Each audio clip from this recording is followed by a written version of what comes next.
Can everyone hear me? Oh, okay, we're good. Welcome, everyone, to our May 5th, 2026 Midvale City Council meeting. We are joining you from, we just got through with a workshop where we discussed recreation bond and recreation center and how we want to proceed with that. It was a lively discussion, and I think, Matt, you have enough to go on? Okay. Good to go.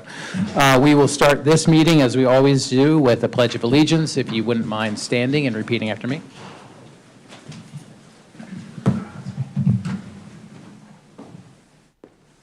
I pledge allegiance to the flag of the United States of America and to the republic for which it stands, one nation, under God, indivisible, with liberty and justice for all. Thank you, everyone. Rory, will you see who is here and who might not be here? Yes, Councilmember Mikulash. Here. Brown. Here. Billings. Here. And Glover. Here. Councilmember Heidi Robinson is excused. Okay, thank you, and we look forward to Heidi being back at our next meeting. I'm sorry, Councilmember Robinson at our next meeting. First up, we have a Unified Police Department report, and here to give that, as always, Chief Morse. Chief. Good evening, Council, Mayor. So for the month of April, UPD was pretty busy. We responded on 2,122 calls for service, which resulted in 691 active cases. The folks were out there really doing a lot of traffic enforcement with 519 citations issued. April 15th, our part-time social worker, which we were able to obtain through a grant from the Department of Justice, she began working in the precinct, and as of May 1st, she's already assigned to 9 active cases. Now, the social worker is a co-responding model. She goes out in the field with an officer, and she will maintain the relationship with that person, which will decrease the utilization and do case management services for that person, which will reduce the amount of time that the person calls 911 or we have to send resources out. So already 9 active cases in 2 weeks' time. So we're really excited about the potential and what she can do to help us. In April, we had our awards banquet. 30 Midvale officers were recognized, and I just want to touch on a couple of them. Officer Mark Utley, who is our school resource officer for Midvale Middle School. He's the only SRO in the history of Canyon School District to receive the Red Shoes Living Award, and it's chosen by the students. So we're really proud of Mark. He was also recognized at the UPD banquet. We have a volunteer victim advocate, Janet Moore, who has served Midvale Precinct 25 years as a volunteer. So she received the Volunteer of the Year for 2025 for UPD. And then our Directed Enforcement Unit, they were awarded the Distinguished Unit. For the year of 2025, okay, this is 1 sergeant and 4 detectives, very small unit. For 2025, the unit made 251 arrests. They authored and served 210 search warrants. They seized 55 firearms from restricted persons. $53,000 in drug proceeds were forfeited. 124 pounds of meth, 14.5 pounds of cocaine, 34,350 fentanyl pills, 4 pounds of marijuana, 1.5 pounds of heroin is what they were responsible in taking off the streets, just the 5-man unit. So we're very proud of them. And then as a reminder, in the month of April, it was the Utah Victim Services Commission Conference, their 38th annual conference. And Carmen Contreras, our full-time victim advocate, received the Melvin C. Wilson Lifetime Achievement Award. So the month of April, our folks were recognized for the outstanding work that they do. So there was a lot of celebrating the efforts that they put forth every day. So the last thing I do want to mention is our hearts go out to Salt Lake City Police Department. We just want to keep them in our prayers. They lost an officer yesterday way too soon. So we just wanted to let them know we're thinking of them. But that's all I have, unless y'all have any questions for me. Okay, thank you, Chief. Thank Appreciate you. all you do. Okay, we have a proclamation tonight. May is Frontline Workers Month. And this had me thinking, we often hear the term frontline worker, but what the heck is a frontline worker? And I asked for some definitions of a frontline worker because we all have a concept in our head of what we think a frontline worker is, and found a good definition online. They're the people who have to show up in person, rain or shine, to keep the rest of us fed, healthy, safe, and moving. This could be the nurse that takes your blood pressure, cashier ringing up your groceries, bus driver, train driver getting you to work, warehouse workers packing your orders, or the police officer, EMT, firefighter who shows up when something goes wrong. Basically, remember back to 2020 during COVID, and if anyone who kept the world spinning in a way that was somewhat familiar to what we were used to, that's a frontline worker. So I will read this. The proclamation proclaiming May 2026 as Frontline Worker Appreciation Month. Whereas frontline workers form the foundation of our community, demonstrating dedication, compassion, courage, and adaptability while delivering essential services that protect the safety, health, education, and overall well-being of our residents. And whereas the United States healthcare workforce includes approximately 18 million workers, with millions serving on the front lines in hospitals, clinics, and long-term care facilities, often placing themselves at risk to provide critical and life-saving care. And whereas in recent years, firefighters nationwide have responded to more than 40 million emergency incidents, approximately 750,000 sworn law enforcement officers serve across federal, state, and local agencies to uphold the law and safeguard communities, and emergency medical services personnel answer more than 36 million 911 calls annually to provide urgent medical assistance. And whereas educators play a vital role in shaping future generations, with roughly 4 million teachers across public and private schools in the United States dedicating their careers to educating and inspiring our nation's youth. And whereas just over 23 million government employees at the local, state, and federal levels maintain public infrastructure, thank you, Glenn and your team, provide judicial administrative services, and carry out the day-to-day operations of government that directly serve and support communities. And whereas frontline workers exemplify the spirit of builders, resourceful problem solvers, and flexible thinkers who respect the dignity of all people and work tirelessly to meet challenges and strengthen communities. And whereas the Midvale City community is home to dedicated healthcare providers, first responders, educators, and government workers, and is served by committed city staff, all of whom serve as frontline workers and demonstrate resilience, professionalism, and an unwavering commitment to the community.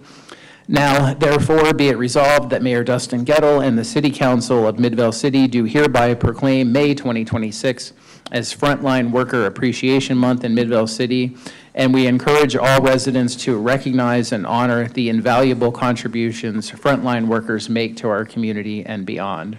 Adopted this 5th day of May 2026, signed by me, the mayor, and 4 city council members who are here today, and I do not think Councilmember Robinson will have a problem signing this when she gets back. So thank you, frontline workers, for all you do. That's basically everyone here in this room, so thank you so much. We'll move on, unless there are any comments from council. We'll move on to public comments.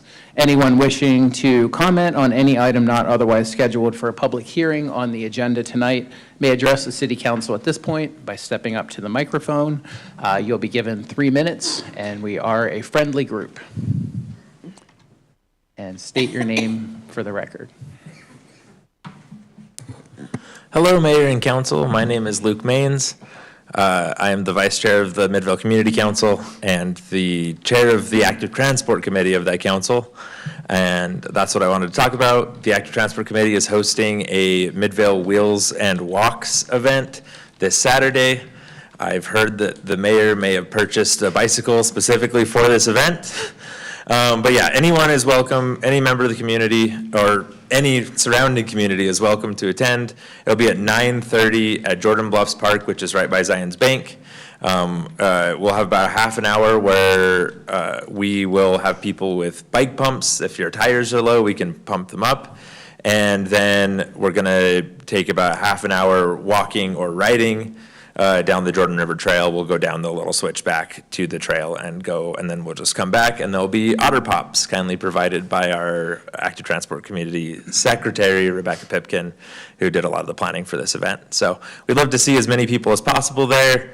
There'll be members of the community council. There'll also be members of, at least Mayor Gettle, potentially some city council people. So love to have as many community members as possible. Thanks.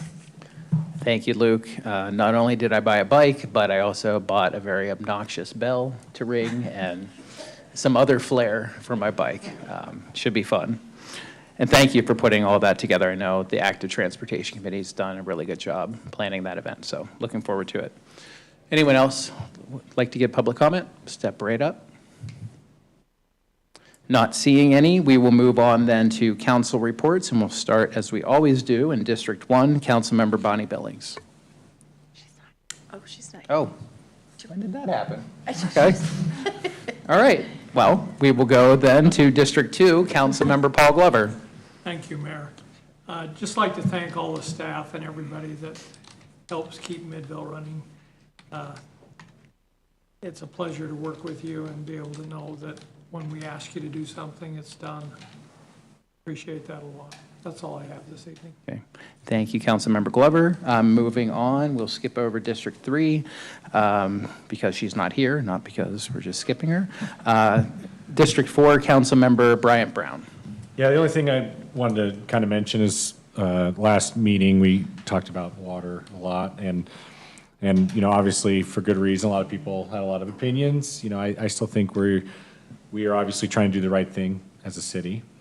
The only thing that I do think is hard for residents to handle is the week that we sort of talked about, hey, please don't water till May 15th. It rained that week. While it was raining, the Zions Bank slope was being watered with high pressure sprinklers, right? So optically, it looks really bad when we tell a resident, you know, don't water your little tiny flowers or grass that you will use, but this giant slope that no one will use is being watered while it's raining, right? And obviously, we can't stop residents from watering now or businesses from watering now if they want, right? But I do think when we make those pleas, it should be twice as much towards businesses. Because again, like the Zions Bank's a perfect example. That's an unusable ground, right? Like, you know, people have dogs and kids and stuff that, you know, nicer grass is more pleasant. If we're gonna ask them to sacrifice, then, you know, the businesses where at best a landscaper steps on. So just as a thought, right? Like we should, frankly, that property's so new, it should have sensors on those sprinklers. It's a little disappointing they don't, right? They have solar and all sorts of great stuff, not having sort of those rain sprinklers. I have them on mine, and I think it's a great addition. Saves me a lot of money. So that's just my thought. Again, I think we did the right thing, but we do need to realize, you know, people on fixed incomes that want to water their flowers, they're stressed about it, and they see Zions Bank doing it, and they get real, you know, really opinionated about it, and I don't blame them. That's all. Okay, thank you, Councilmember Brown. And District 5, Councilmember Denise Mikalash. Just a couple of things. I did a tour of our precinct, I think it was in December, and got to meet a lot of the folks that were recognized. I was impressed by them then, the volunteering, the time they'd been there. So I think the recognition that they got was well-deserved. It just reinforced their commitment and support to the community. So thank you for letting us know about that. The other thing is I had the opportunity to tour Boulder City with the Wasatch Front Regional Council to learn more about how they're adding active transportation to their community, safety around their intersections, connecting their open space with their development. Lots of learnings there. They were great hosts. I also want to say thank you to Nate for taking the time to walk me through like where our opportunities are to continue to improve, where we can bring some of those learnings to Midvale. And I think connectivity is such an important part of the city, especially where we sit right in the center. But not only with the trail and all of the great places we had to visit, but with our sister cities. So was excited to take those learnings and incorporate it into our general plan as we move forward. And on that note, Luke, I plan on being there as part of the active transportation event on Saturday and hope to see everyone else there. So, thank you.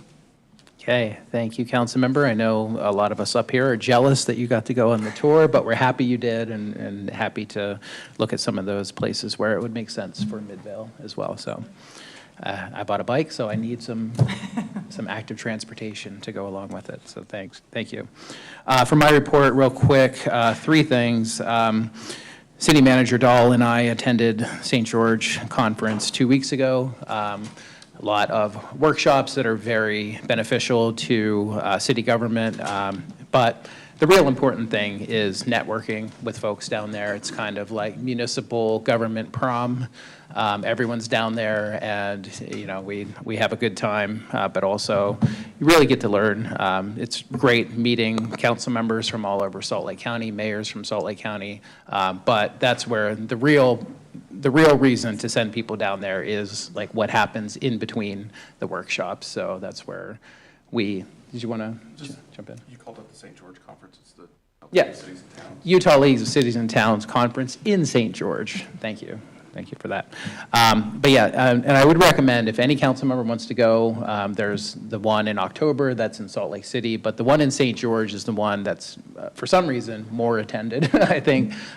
So put that on your calendars for next year if anyone can go down. It'd be nice to have contingency down there. There were some cities who brought all of their council members and mayor, and I thought that was maybe a little too much, but if we could do something kind of in between, I think you'll find it very valuable as well.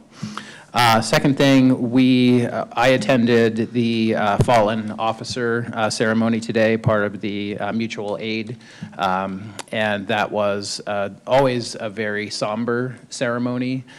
We recognized again the one UPD officer who has died in the line of service, Officer Barney from Holiday. The event was in Holiday this morning. Again, annual thing, so if you guys want to put that on your calendars for next year. Is it always in May? Okay. Yeah, so just keep an eye out for that next year. It's definitely a worthwhile event to go to. So thank you, Chief, for being there, and we thank all of the officers for what they do. Finally, and I mentioned this in our workshop to our council members regarding water rates, we are going to bring this issue back to the council on the 19th. Based on a lot of feedback that we received from the community, we did discuss the potential of removing that surcharge for the average household water user. So that would be anyone in the tier 1, which is, Mariah, correct me because I know you'll jump in if I say this wrong. So anyone who uses less than 12,000 gallons of water per month should see, if the council is amenable to the new language, should see no increase in their water bill, except if they use more water than previous months. Where we would start the surcharge are for the tier 2 water users, and that's like anyone at 12,001 gallons per month. I'm still looking over there and making sure her head's going up and down, so that's perfect. So that is something based on feedback from the public. You know, it did kind of make sense. We want to encourage people at every level to conserve water. We live in a desert. We're in a level 2 severe drought. However, the bill for the person who has 5,000 gallons of water, and there's really nothing that person can do to conserve, they don't do any outdoor watering, we don't think it's fair. Well, in this staff discussion that we had today, don't necessarily think it's fair to penalize those people when it's the outdoor watering that we're really targeting to have that. That's the big impact that we can make. And penalizing low to moderate water users is probably not the best way to do that. So we are going to bring that back to the council on May 19th for a new discussion, and we'll see how that goes. But I wanted to let everyone here know that that's going to be happening on May 19th, and for the thousands watching at home on YouTube. And by that I mean few. But anyway, we are going to re-examine that on the 19th, and we look forward to that discussion. That's it for me. We'll move on to City Manager report. City Manager Matt Dahl. I have nothing to report this evening. Okay. Yes, Councilmember Bonnie Billings has returned. Do you have anything for I the don't group? today, Okay. thank you. Okay, thank you. So we will move on then. We have a public hearing on the schedule. Do we have to wait until 7 for the public hearing? Is that when it was noticed? No. Okay, awesome. We can proceed with that then. Public hearing, receive public comment regarding a zoning code text amendment to Table 17-7-12.10 of the regional commercial zone to increase the allowed percentage for changeable copy signs. And here to discuss that is Jonathan Anderson. Jonathan. Just making sure I'm good.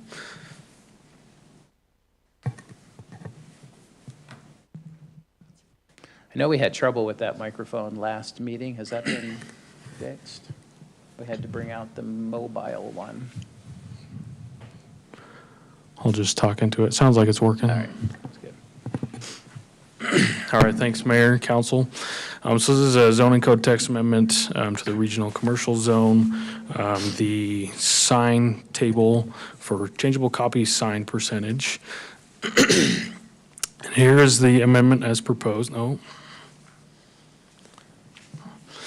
So it would change, currently the language is 25% of a sign, and this is already in the ordinance specific to wall or monument signs as changeable copy. The proposal is to increase that 60% up to 85% of a sign. As you well know, these are our 4 criteria for text amendments.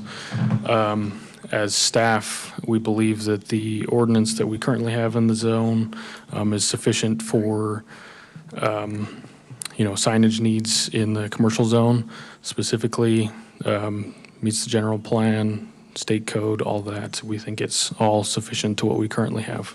The 25%? Correct. Okay. Yeah. Yeah, the 25% is, we believe, is currently sufficient.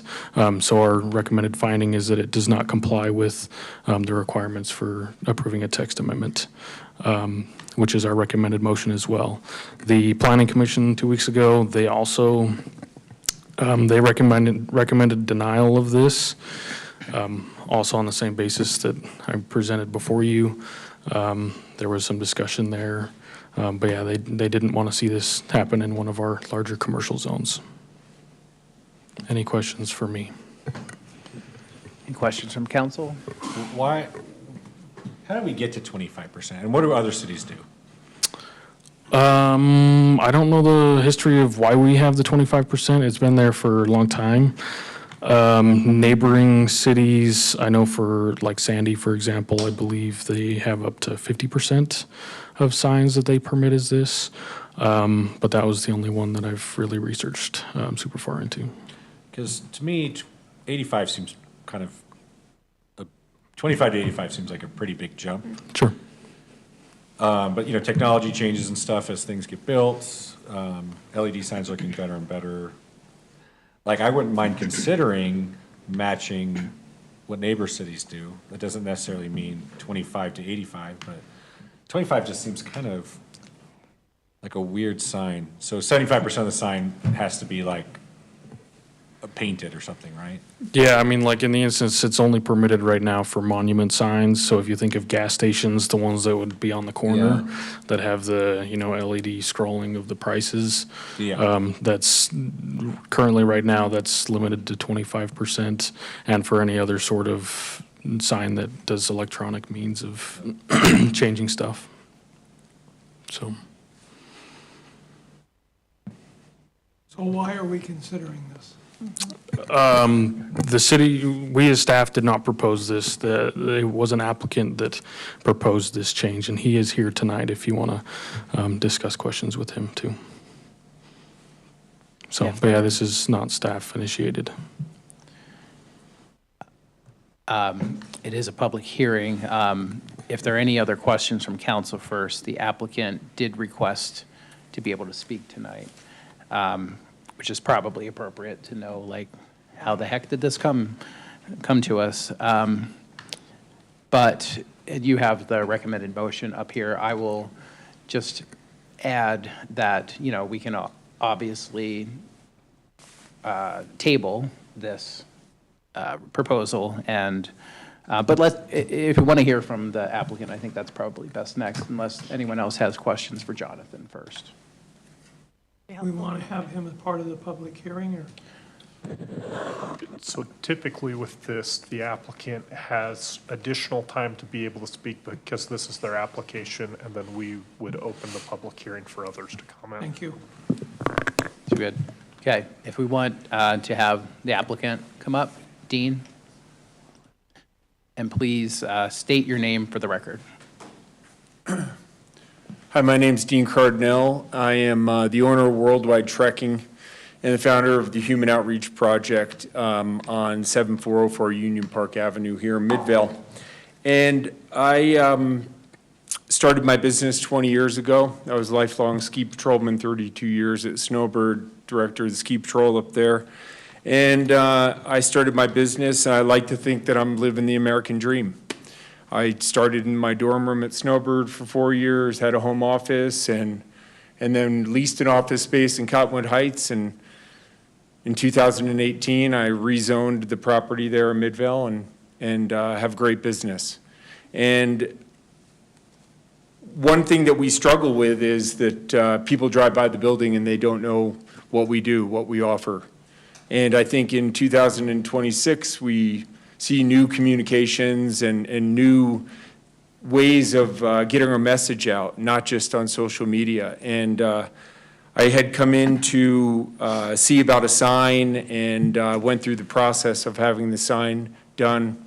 Not my strong point, the code and all of the things, or being here tonight. I'm more nervous right now than when I climbed Mount Everest, I'll tell you that. But I wanted to get a sign up to communicate with the public, and we put that sign together. You asked about the code in Sandy and Draper, and I have looked, it is 50%. Had I known that when I put in for this text amendment, I would have put in 50%.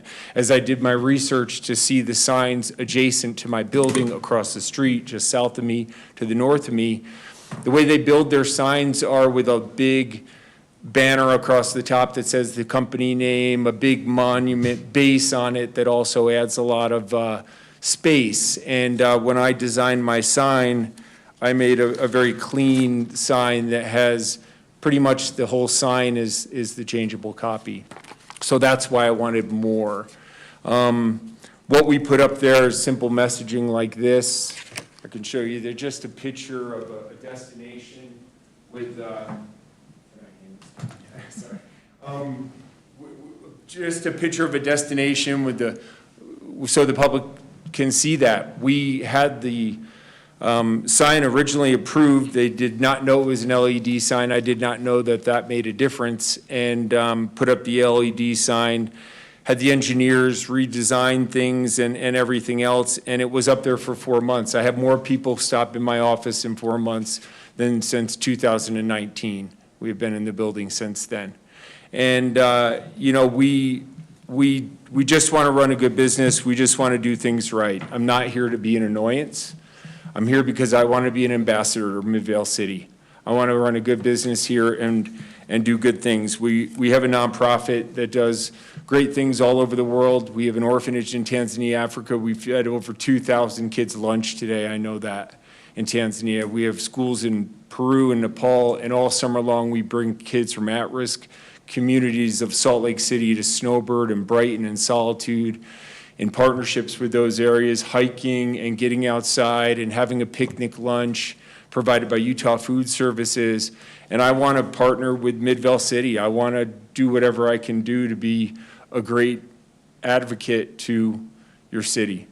So I know I'm going over on my time, and I'm the kind of guy that, I'm a guide. I could talk for a very long time. So I appreciate the time you've given me, and I'd like to answer questions, and I'd like to try to see how we can work together.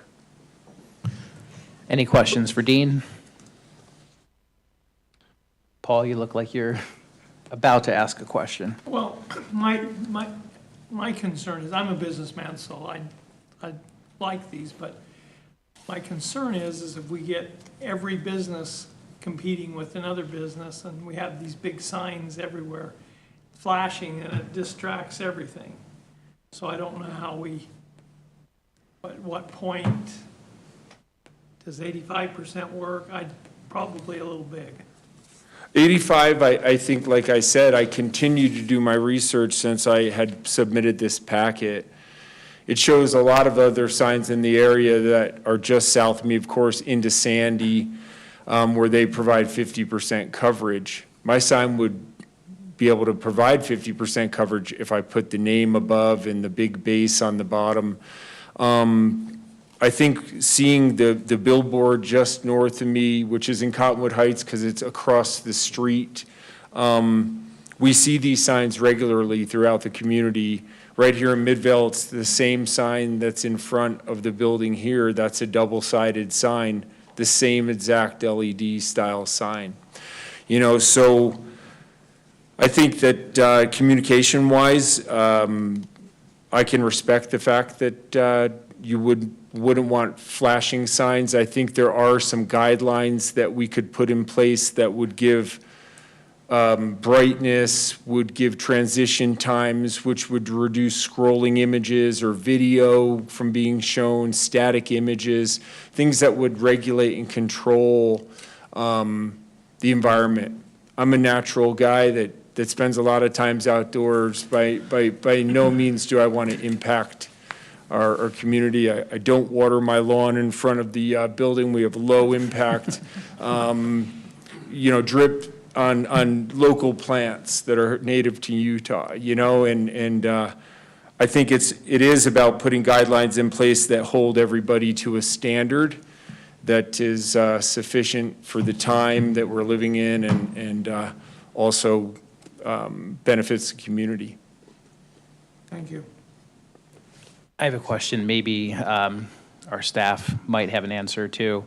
Do we know when this, or the existing ordinance, when did that come to be? Is this the 25%, is it a product of the 2000s or is it a product of the 1900s? Okay. While, You say that. We were all born in the 1900s. I was gonna say, I'm a product of the 1900s, we all are. Not as far back as me. But I do, and I want to thank you. You know, full disclosure, I met with Dean this weekend and talked about some of these issues. So if I sound like I know more about it, that's why. But I do appreciate the fact that you're not here just saying 85% or nothing. You're amenable to us reviewing our own ordinance and revising it for a modern age. You know, I think what they're going to find, if they find the answer to this quickly, is that it's probably a remnant of an earlier time where these signs were less used and maybe LED signs weren't even used that much at the time. We certainly don't want to create the Las Vegas Strip, but I do think there's some value to examining what other cities are doing because we don't want to disadvantage our business owners because you can't have a sign that appropriately advertises what you do, whereas, like you said, in Cottonwood Heights or Sandy, they're not burdening their business owners with a smaller sign face. So, In this exact location, I drove by it, it's like a 9-iron to 3 different cities, right? yeah. Yeah. That, I don't know, from my personal opinion is I don't want to be the city that's, you know, an outlier for something like that. But I don't, that's either direction, right? Like, I like to be kind of a good partner with that area, right? Because it looks funny if across the street it looks one way versus us. That's my personal opinion on that. Well, your 9-iron must be different than mine because it's Well, I said 3 cities because for yours it only go a couple feet and stay in Midvale. it's a driver for me, you know, to hit any of the cities. Any other questions from council? I would like to propose that we do table and maybe do a little more research into this. As you said, and what other cities are doing, the difference between 50, I agree, I think 85 is a little excessive. But the 50%, if that would work for you and see what the other cities are doing, like, I think it's worth taking the time to do that. I agree with that too. I think, you know, this is one of those things where we want to make sure we are being good stewards of our business owners and of our residents.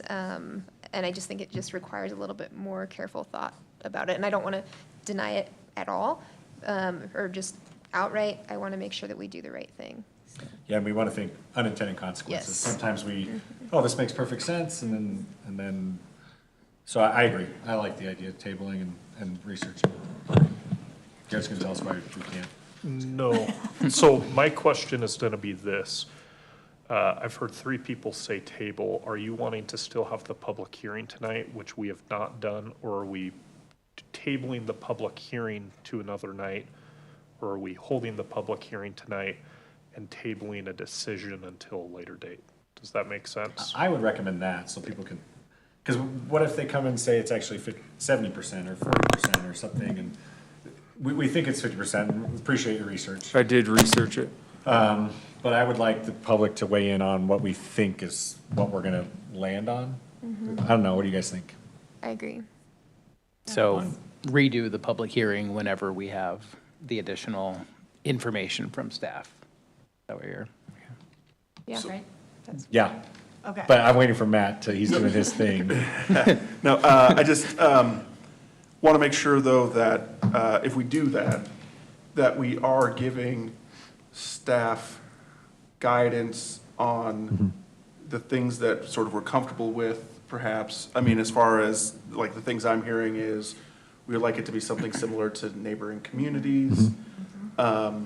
We are amenable to it through that, but also that we think that it can be bigger than 25%, but we are concerned about the negative impacts that a sign like this could have. So looking at best practices as far as videos. He had great comments, right? So if other cities have similar, no movies or videos and static and changing after, probably time, you can't change them every 4 seconds. But that could be, and see what goes with that research, but what are other cities doing so we can match it? We don't have to match it, but it's a good baseline. Start from But at least that also is pointing, just making sure that, yeah, we're clear that there is this interest in updating. Yes. Yes. Yes. Do you guys have any other, sorry, staff? Staff over here does. Staff over there does. Thank you, Council and Mayor. I just wanted to make you aware, with any revisions that are brought forward, it's not just specific to this one site. Right. This will change the corridors, Union Park, 7200 South, State Street, and any other potential areas. So this will be a citywide effect, if you will. Thank you. And I guess when it comes back, it would be good to see it on the map. Yeah, that's what, so when the staff brings it back, we'll show this is where it's gonna change all this, because I think you need to understand the impacts that this might have on all of those different corridors. It could be significant, but you just need to understand what you're. Agreed, that's why tabling is a good idea. It'll help. So I think I've written down some things here. So obviously, we want to have direction on what other cities are doing as far as the percentage. And you said that you're amenable to 50% if that would work with the sign. Yeah, I think guidelines should be put in place. And when I was given the notice on a Monday morning, I was actually guiding out of the country. My office told me, and I told them, go unplug the sign immediately, and we did that. And from that point, I pretty much have been researching everything. That was. And the other 3 things were brightness of the sign. That can obviously make a huge difference. Yeah, I think brightness, Time of not to day. interrupt you. Yeah, but, no, go ahead. So brightness of the sign, the times, brightness can change after evening hours when brightness doesn't matter. Scrolling images, transitions, which are, just static transitions as opposed to fading and things like that can be distracting. And then they talk about animations and things like that. Okay. All right. Well, we appreciate you being here. And again, I also want to thank you. Sometimes when we have code enforcement go out and give a notice of violation, the person continues to have that violation happening during the process of appealing it to a higher authority. And we certainly appreciate the fact that when you got that notice, you unplugged the sign and some other some other folks have not done that in the past, so I think it shows that you're a reasonable person and working, amenable to work to a reasonable solution, so appreciate that from you. Any other questions from the council while he's up here? Otherwise, I think we'll need to table it, but we'll have to make sure that you specify that we're tabling the public hearing as well. Do I have anything that I should be doing, moving forward? Yeah, and I think my recommendation would be, let's see what happens here with the tabling vote. But then the next part of the process would be, working with you and staff to come up with, I think our staff will do the research that they need to do to figure out what other cities are doing. But I would love for staff to keep you in the loop of what we're finding out, if that's not a huge burden. Bendeline, who would be the contact on this one going forward? Is it Johnny? Okay. Yeah. Yeah. And definitely, big thanks to staff as well, because I know it sounds like when you guys get up here, it sounds like you personally don't want this to happen. You're recommending the denial, but we know that you look at our ordinance and make your recommendations based on the plain language before you. And so want to make sure that it's known that you guys aren't out here like trying to make sure to sink his business. It's just you read the text and make a recommendation based on that. So thank you as well, and thank you, Dean, for being reasonable to understanding like government doesn't move as quickly as some might like it to. But we definitely would love to work with business owners like you all the time. So we certainly appreciate all of that. Is there a motion from the council? Mayor, I move that we table the public hearing that's considering ordinance number 2026-0-13, amending table 17-7-12.10 of the regional commercial zone to increase the allowed percentage for changeable copy signs. Second. Looking for Garrett for a thumbs up. Sufficient motion? Can you put a condition on when it's? Would you guys be ready by next meeting? Probably not by May 19th. June 2nd? June 2nd? June 16th. June. How about we just do the second meeting in June? At the, You can do On or before. before? Yeah. on or before? Okay. Should I do it over again then? No, I think you can just add it. Yeah. With the condition of rehearing the public hearing for this on or before June 16th? Yep. Second. Okay. Motion and a second to table. Freewheeling. That was good. Good job. That was a tough one. So we have a motion and a second. Rory, will you call the yeas and nays on this? Yes, Councilmember Glover. Aye. And Brown. Yes. Mikalash. Yes. And Billings. Yes. Okay.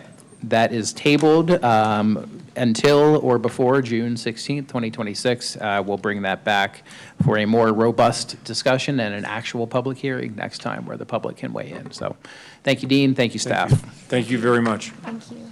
Okay, moving on to the consent agenda, we have one item for today, and that is to consider minutes of April 21st, 2026. Is there a motion to approve the consent agenda? Mayor, I motion we approve the consent agenda. Second. Okay, we have a motion, multiple seconds. Rory, will you call the yeas and nays on this? Yes, Councilmember Brown. Yes. Mikalash. Yes. Billings. Yes. And Glover. Aye. Okay, that passes unanimously. Two discussion items, and you'll wonder why discussion is above action. That's because the discussion items have everything to do with the action items, so we're going to do those first. And it is the most government-y thing ever. First discussion item, budget officer intent to state that the tentative budget includes a proposed property tax rate increase. This is something new from the legislature that just ended in March, that they require this intent to state. So Matt, will you give us your intent to state? Oh, I will state and then give you my intent before I state.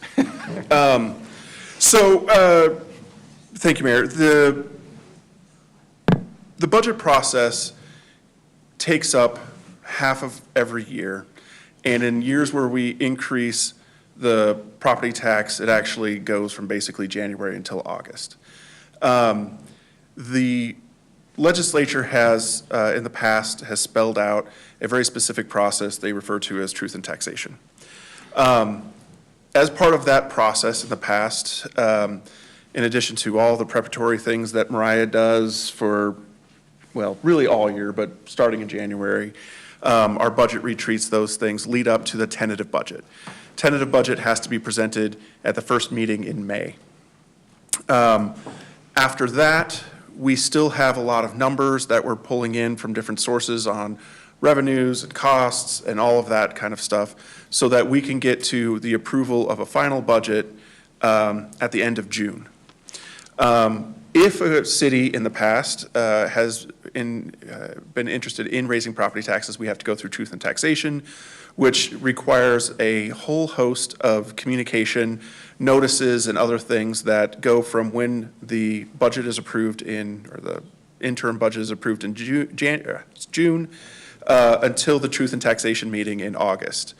Last year, there were over 30 taxing entities that were not able to follow all of the steps in the truth in taxation process, and their property tax was denied. I only bring this up in that it was already a very complex process that requires a lot of different ways for us to communicate. The legislature felt that the complexity that taxing entities faced was insufficient and felt it would be important to make it more complex because redundancy equals transparency. So in this last year's legislative session, they passed a new law that increases the amount of notifications and things that we need to provide. So as the mayor indicated, when you look at this agenda, you'll say, there are a lot of things here that seem redundant. That is because there are a lot of things on the agenda that are redundant.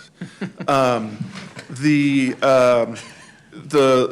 legislature has spelled out the things in the law that they want us to do.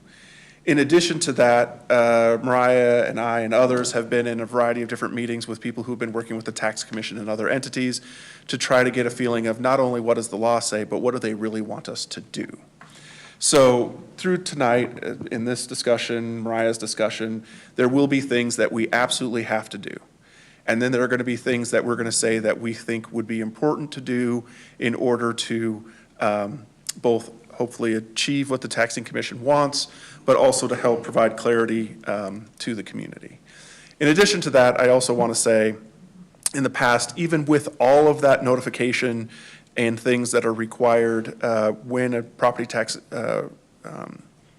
is being proposed, we have always gone above and beyond what is required in the amount of notifications that we provide. Just as one example, it does not require us to put a notice in our utility bills, but we did do that. And there are other things because the work that our staff does is intended to truly actually provide transparency around this process. One last thing. So tonight we'll have several items where we will say that we are proposing a property tax increase.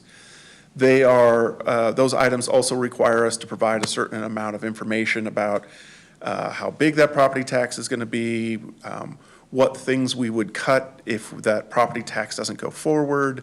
And the challenge of this is we still don't have all of the information we need to complete the budget.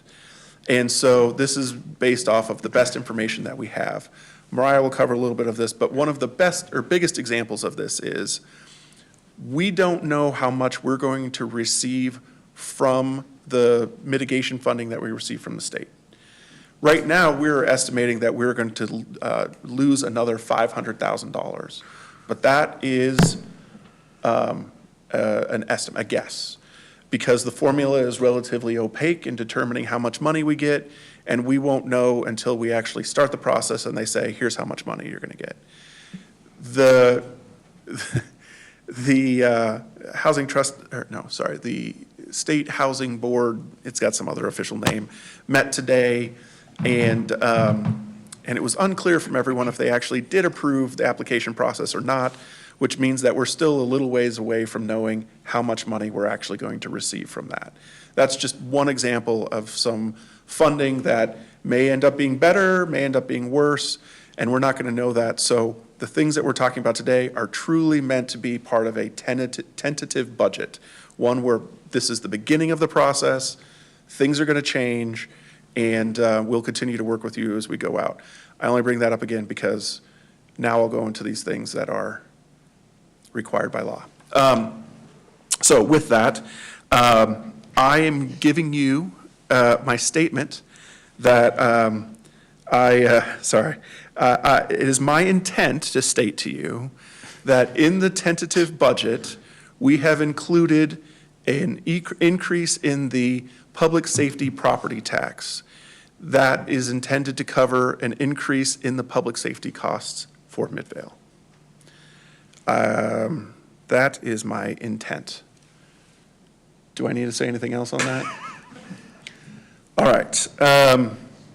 That concludes my discussion on my intent to make a statement. Best intentions. So does that satisfy discussion item A? That does. Okay. Because it also says Mariah Hill was to do that. So you're doing B. I will You're also not do doing B. Okay. Yeah. Well, moving on then, everything good to go? Yep. Nice little test case here, we'll see.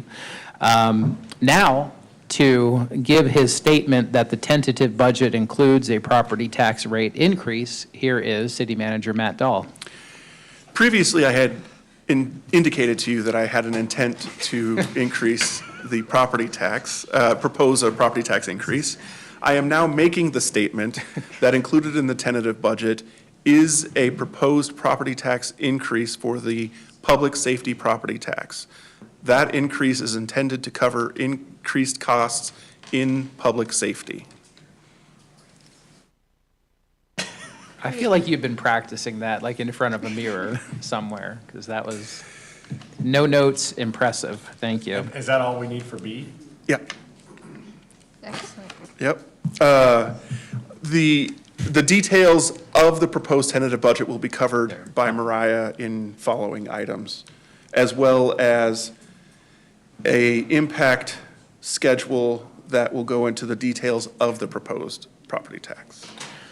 Okay, well, thank you, Matt, for your intent to state and then the statement itself. We appreciate that use of time. Thank you. Moving on to several action items related to the statement that was just given. Consider resolution number 2026 R24 adopting the fiscal year 2027 Midvale City tentative operating and capital budgets beginning July 1st, 2026 and ending June 30th, 2027, and establishing a public hearing. Here to discuss this is Mariah Hill. Mariah. Good evening, Mayor and Council. I will tell you, I don't think that that was the legislature's intention, that there needed to be a statement of intent and then a statement, but that is the way it is written, and so we are not going to be denied our property tax for that. We're going to just do what they say. Okay. So just an overview of the tentative budget for fiscal year 2027. This presentation provides a high-level budget overview. Detailed line item information is available in the budget book that was included in the meeting packet and will be available on our website tomorrow morning. The tentative budget represents the city's initial estimates of revenues and expenditures for each fund from July 1st, 2026 through June 30th, 2027, and all departments within the city are organized within these funds. The tentative budget is a working document and will be refined throughout the budget process. It was been prepared by the finance department and city manager and is formally presented by the city's budget officer, who is Matt Dahl, which is why he was making those statements earlier. The budget reflects an effort to maintain current service levels while addressing rising costs and identifying reductions where feasible in an uncertain economic environment. Adoption of the tentative budget by the City Council is required by law in the first meeting in May and marks the official beginning of the budget process. And the tentative budget also includes a proposed public safety property tax increase, as Matt said. And then just one note is that because we made some structural and accounting changes in some of the funds and and things today. Or if in this budget, the year-to-year comparisons that I've showed you in the past don't necessarily make sense, so I've kind of removed some of those because of those structural and accounting changes. Just a budget timeline for you all is that we held a budget and strategy workshop on April 3rd with the council and staff. Today, you will adopt the tentative budget. We'll hold the tentative budget public hearing on June 2nd. And then at the June 16th meeting, we will adopt an interim budget, which I'll explain later, or this is what the staff is proposing. We'll adopt the certified tax rate for the Midvale City property tax, and then you guys will adopt a proposed public safety property tax rate that has an increase built into it. And then we will hold our truth in taxation public hearing and adopt the final budget on August 11th. For the general fund, just to review our revenues here, the total general fund revenues are just below $24 million. This is a 19.1% decrease from fiscal year 2026. Again, because of some changes I'll go through, that's not really how much less revenue that we're getting, but that's one of those structural changes I talked about earlier. For our total taxes, we have about 18.4 million. Our licenses and permits, just under 900,000. Intergovernmental revenues are 1.4 million. Charges for services, 2.3 million. Fines and forfeitures, 660,000. Our miscellaneous revenue is 188,000. And then we have use of fund balance for one-time costs of 74,000. So this is different. I don't normally show the pieces of the budget book in here, but like I said, I think that this is a better representation because of the structural changes. So our property tax in the general fund is increasing by about 59,000. This is equal to the 2025 actuals. That represents Main Street RDA came online, and so we're getting a small distribution back from them. That's all that increase represents. It's not an increase to taxes. It's just us getting a piece back from the Main Street RDA. No change to what we're projecting for our delinquent property taxes. Our sales tax, I'll talk through in a minute, so we'll pause on that one. Our franchise tax, we're seeing a decline in that month over month, so projecting about a 3% or a 10% decline in that, excuse me. Our telecommunications and transient room tax are moving just a little bit, and then a decrease in our motor vehicle in lieu of that is tied to property tax rates. It's a bit of a complicated formula, but looking at our data, that's what I'm projecting. Here's a makeup of the taxes that the city gets. You can see that our sales tax is the dominant part of that, and we'll go into that a little bit more here. So I show this to you guys every year. I think it's a good representation of the sales tax that you pay when you purchase something is split into all those categories in that pie chart. The local piece of that is only 1%. So of every dollar that you spend, 1 penny is going to the local sales and use tax. And of that penny, if you spend it in Midvale, that's going to be split in half, and half of it is going to come back to Midvale because of the point of sale. The other half goes into a statewide pool that's distributed based on population across the state.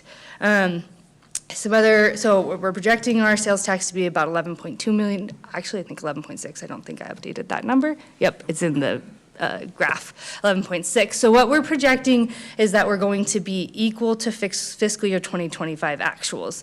Just looking at the data in every way that I could, that seems the most reasonable right now. I think that could change just today. The new population factors are coming out, and so I think we are going to see a decrease in our population factor. There was an overall growth in the state of like 1.3%, but our population has a decline of 70 people. And so because the state grew, but we didn't, then our population factor decreases.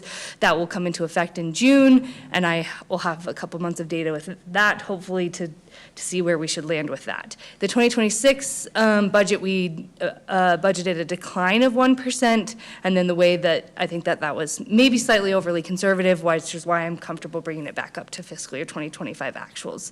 Some other notes on sales tax is that it's distributed to the city monthly by the Utah State Tax Commission. It's on a 2-month delay in distribution, so when we get our distribution in May, that will be from sales that happened in March.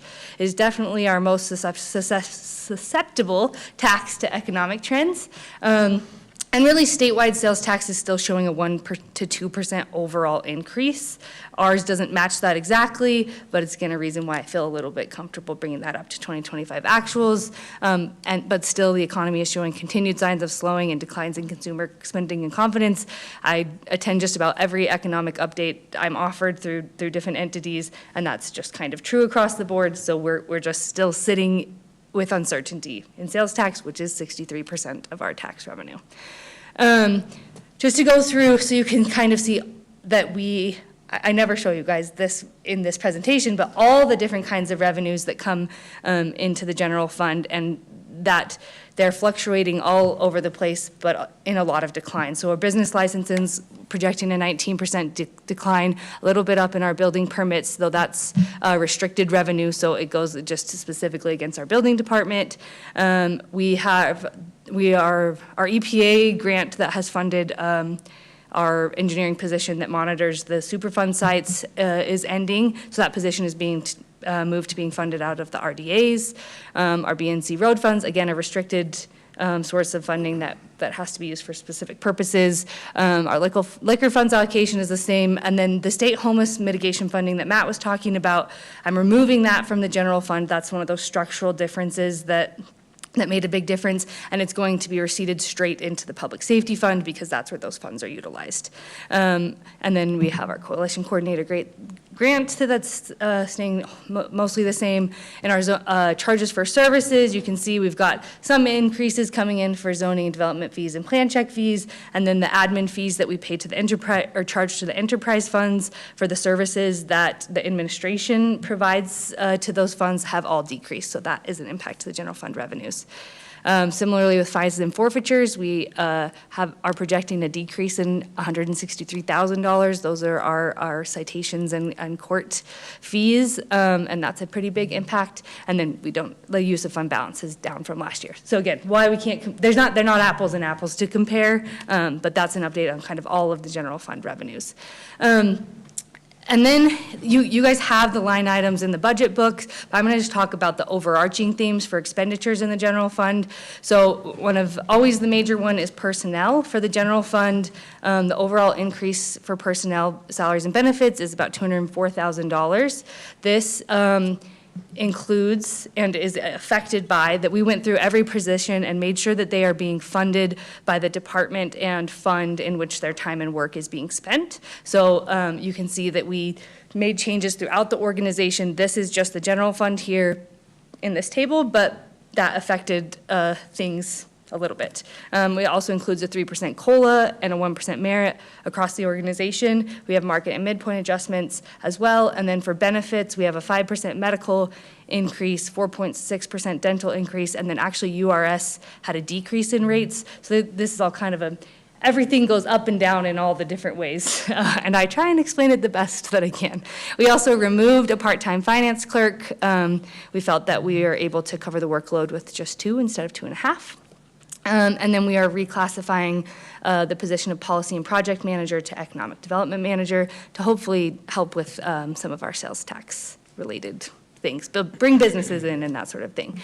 Some of the to-be-determined pieces of our personnel is that we'll have open enrollment selections. We do budget personnel based on actuals, so if anyone changes their selection from single to family, that's going to have an impact and change things a little bit. And then also, we've kind of committed to the COLA matching the May CPI, so I don't know that we'll be able to go above 3% if that's true, but if it's lower, then we may bring down the COLA to the May CPI.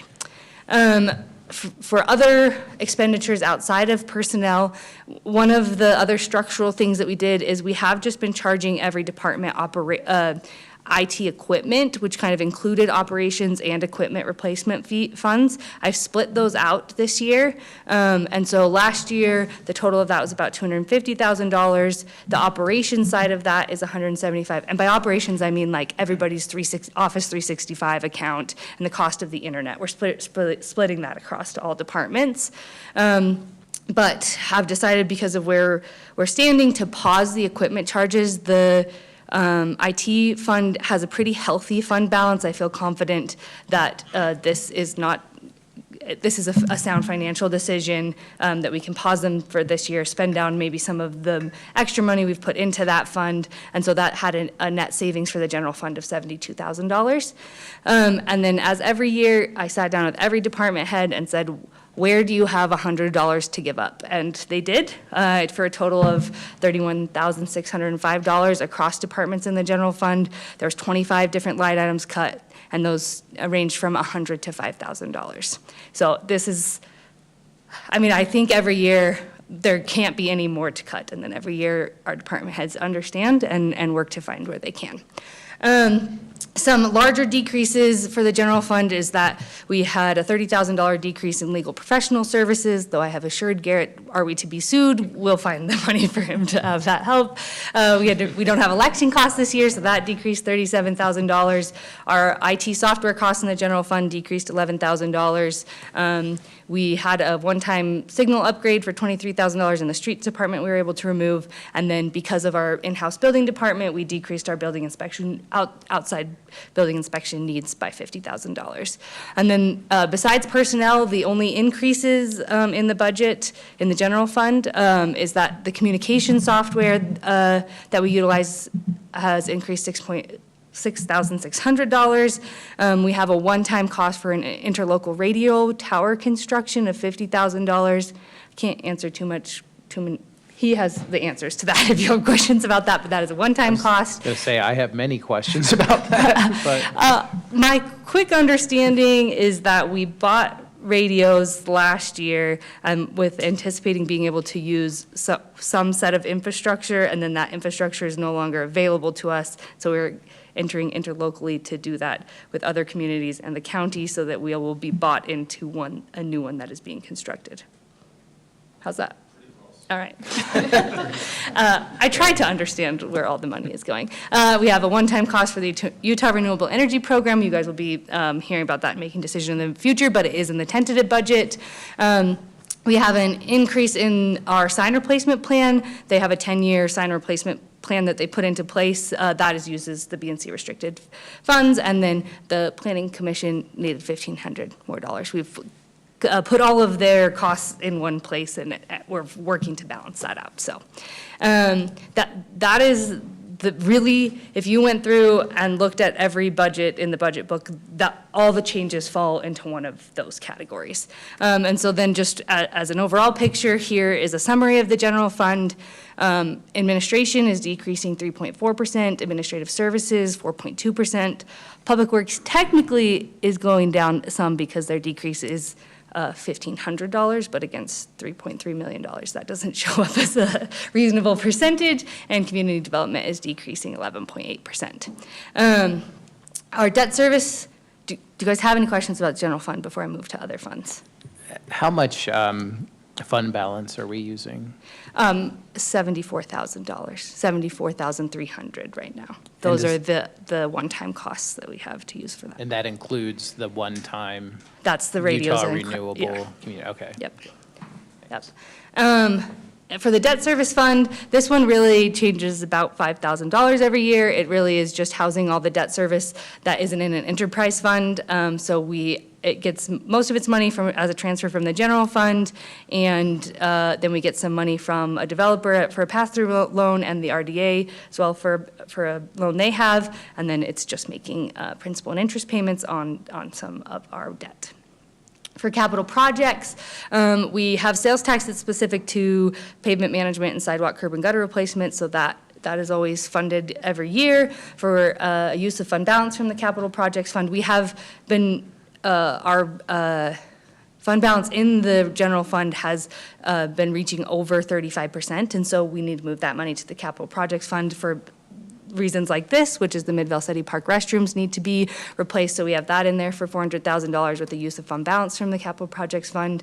On interest earned on that fund balance, we're able to fund our facility maintenance for $42,000, and then we do receive $500,000 annually for money from the legislature from about 5 years ago. That is for previously budgeted projects, specifically Stagg Streets upgrades. Here's just an overview of our enterprise funds. We are not raising rate, well, I'm going to say that in the next slide. You can see here that the water, sewer, sanitation, and street lighting are all going to make contributions to their fund balance, though that will help with ongoing capital projects in all of those funds, and then we do have some debt payments coming on in the coming years that will utilize that excess funding moving forward. And then the stormwater fund has a use of fund balance, which I'll detail. Our telecommunications enterprise fund is for our Utopia, and that is really just a debt payment to Utopia, and so it is always balanced budget. So for some notable changes in the enterprise funds, all enterprise funds have those same citywide personnel changes that I referred to earlier, new allocations, 3% COLA, 1% merit, market midpoint and career ladder adjustments, and the benefit increases. There's various operation cost updates that are minimal and rearranging between line items. And then we are not proposing any rate increases on any of our enterprise funds this year. And so here's some of the things we're able to absorb even without rate increases. We did get an 11.5% increase on the purchase of our water from Geordie Valley Water Conservancy District. That equals to an increase of about $205,000. And then we have also an addition of funds to update the water master plan. It's about 5 years old, and 5 or 6, and we've had a lot of changes. It's due for an update. We have a 3.5% increase from South Valley Water Reclamation Facility, about $46,000 of an increase, and then the addition of operation and maintenance costs for the vac station that's coming online. It's in Jordan Bluffs? Yes, from Jordan Bluffs, of about $15,000. The Stormwater Department had a master plan completed this year, and though we don't have plans for funding most of that, I do think that we can get them the addition of a camera truck, which is in the master plan, as well as additional ongoing capital outlay of $100,000. So the use of fund balance in stormwater will really be for the purchase of that camera truck. We have a camera truck in the sewer department, but they're using it all the time. It's not something that they can share, so it really would be beneficial for the stormwater department. And then in street lighting, we have additional funds for equipment maintenance and supplies in anticipation of that master plan, which increases that by $59,000. But again, all of that besides the stormwater, all of it is without rate increases and then just using fund balance only in stormwater. For our internal service funds, the fleet fund has about $2.1 million budget. They have both their operations and capital replacements funded still, so we are still funding fleet replacements as well as their operation. They have the same citywide personnel changes, and then they'll be replacing those 7 vehicles and then the addition of the camera truck in that budget. The IT fund is just under $400,000. I mentioned before that we split operations and capital for this budget. We've paused the capital replacements. This still does include citywide personnel changes, and then we still are purchasing the annual replacements that are scheduled to be the computers that are meant to be replaced. We're just doing it from fund balance, and then there was a big chunk of money in there, $200,000 for one-time CD software funding. That's been replaced, and we do not have any current server or switch replacement needs. Okay, so I'm going to do a little property tax 101 before we talk about the last fund that's left is the public safety fund. So some quick property tax 101 is property tax rates in Utah are revenue driven, not rate driven. So we provide to the tax commission the amount of revenue that we need, or we tell them we just need the same amount as we have last year, and then that determines our rate. We don't tell them a rate, and then that determines our revenue. Increases in property values do not automatically result in higher taxes. So if you see the table on the right, that if you have your base property tax budget, the revenue that you want to get, say for us, $3.5 million, if the values of the properties in Midvale increase, then our rate will actually decrease, but it will hold our property tax revenues equal. If the values in Midvale decrease, the rate will increase, but it will hold our revenues equal. The reason we would go into truth in taxation is because we need to change that baseline property tax budget. Other thing to note is that changes in property values typically result in a shift in the tax burden among property owners. I would really love if we could just tell people that the amount you pay in taxes shouldn't change even when your value changes, because the rate should hold that steady. But what happens is if your property changes rate at a rate different than your neighbors, then that might change the amount you pay, because while we're holding the city revenue equal, those changes in value don't go up the same all the time, and those shifts can shift the tax burden. I almost added like 3 more slides on that, but decided against it. So, property taxes do not include an automatic inflation adjustment in Utah. So, if any entity who charges property taxes wants to inflate them, they have to go through the truth and taxation process.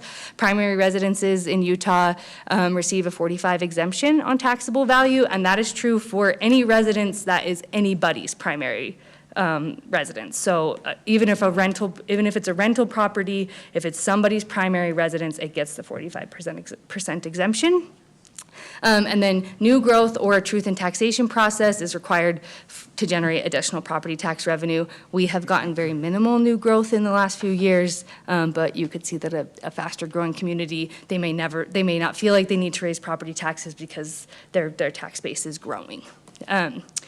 So Matt talked a little bit about this, but I wanted to just go through what the truth in taxation process will look like this year with the new legislative actions. So in May, at this meeting, you're required to adopt a tentative budget. That is as it has always been. And then you also have to adopt a property tax impact schedule, which you'll do after this item, and I'll show you that at that point. But that is not as strict as the notice that we have to send out. Like the wording with the notice is like we plug and play. The property tax impact schedule is a little bit more of a chance for us to tell the story of how that impacts our operations. And then we have to have the budget officer's statement of increase of property taxes and the statement of intent, which Matt did. And then we have to also have notified Salt Lake County and the Tax Commission of a proposed increase by June 1st. That I've already completed that. And then also between May 1st and June 13th, there has to be this council statement of intent to increase property taxes. It's different than you guys adopting the proposed tax rate. We're doing that tonight as well, and that's where there are a few more numbers as well compared to what Matt's statement was. And then we need to notice the public hearing on the tentative budget. In June is when we'll actually receive the 2026 tax information. So every number I have related to the property tax increase right now and what it might look like is based on 2025 tax valuation and numbers. So that the numbers are going to change because I don't have the updated numbers yet. And then also our certified tax rate. So for the city's taxes, because we're not changing those, we will adopt the certified tax rate. We will not with the public safety property tax. Then in June, we'll conduct our public hearing on the tentative budget and adopt the proposed tax rate that includes the increase. And then this is another weird change from this, is that we need to adopt an interim budget that restricts revenue generated by the property tax increase. So I don't think anyone has exactly settled on what this looks like, but probably in the budget we'll just have like a contra restricted account against the property taxes in the public safety property tax. Basically, they want to know we're not going to spend that money, which we never have when we've raised property taxes for wages and things like that. We wait to give those to employees until the property tax has been adopted, though I don't think that's been the practice of all entities. So the interim budget will be what we operate off of as of July 1st, and it will have the property tax increase revenue restricted. So just so you know, we've always operated off the tentative budget before we adopt the final, but we'll adopt off the interim budget. In July and August, we just have a lot of noticing requirements, including the valuation notices that will go out by Salt Lake County. We'll have public hearing notices for the August truth and taxation hearing. We have to list the countywide increases on the main page of our website, and then plus all the number of days that things have to be on the public notice website. They have removed the requirement that we be in the newspaper, but if you want something posted on the public notice website, then you have to post it in the newspaper. So it'll be in the newspaper too and on the notice. And I'll tell you, the tax commission's checklist for this process is now 11 pages long. But I'm on it, okay? I'm watching out. Okay. In August, we have to conduct the truth and taxation hearing, and we have to allow for virtual participation. We did that last year, but that was one a lot of entities got caught on. And we cannot have any other business that night. of any sort besides that and adopting a final budget. Another thing people got caught up on is they thought they could close that meeting and open another one. We can't do that. So just those things. And then within 7 days, I have to provide evidence of compliance of everything on the checklist to the Utah State Tax Commission. I'm already working on that file, keeping it up to date, and then also need to file the budget with the state auditor. Just one other note, because we've talked about repetition and how this will feel through this process, is that the property tax impact statement will need to be included as a separate item on all agendas where the budget is discussed. So likely you will see that on every agenda, at least through the end of June, and maybe into August if we have to discuss things.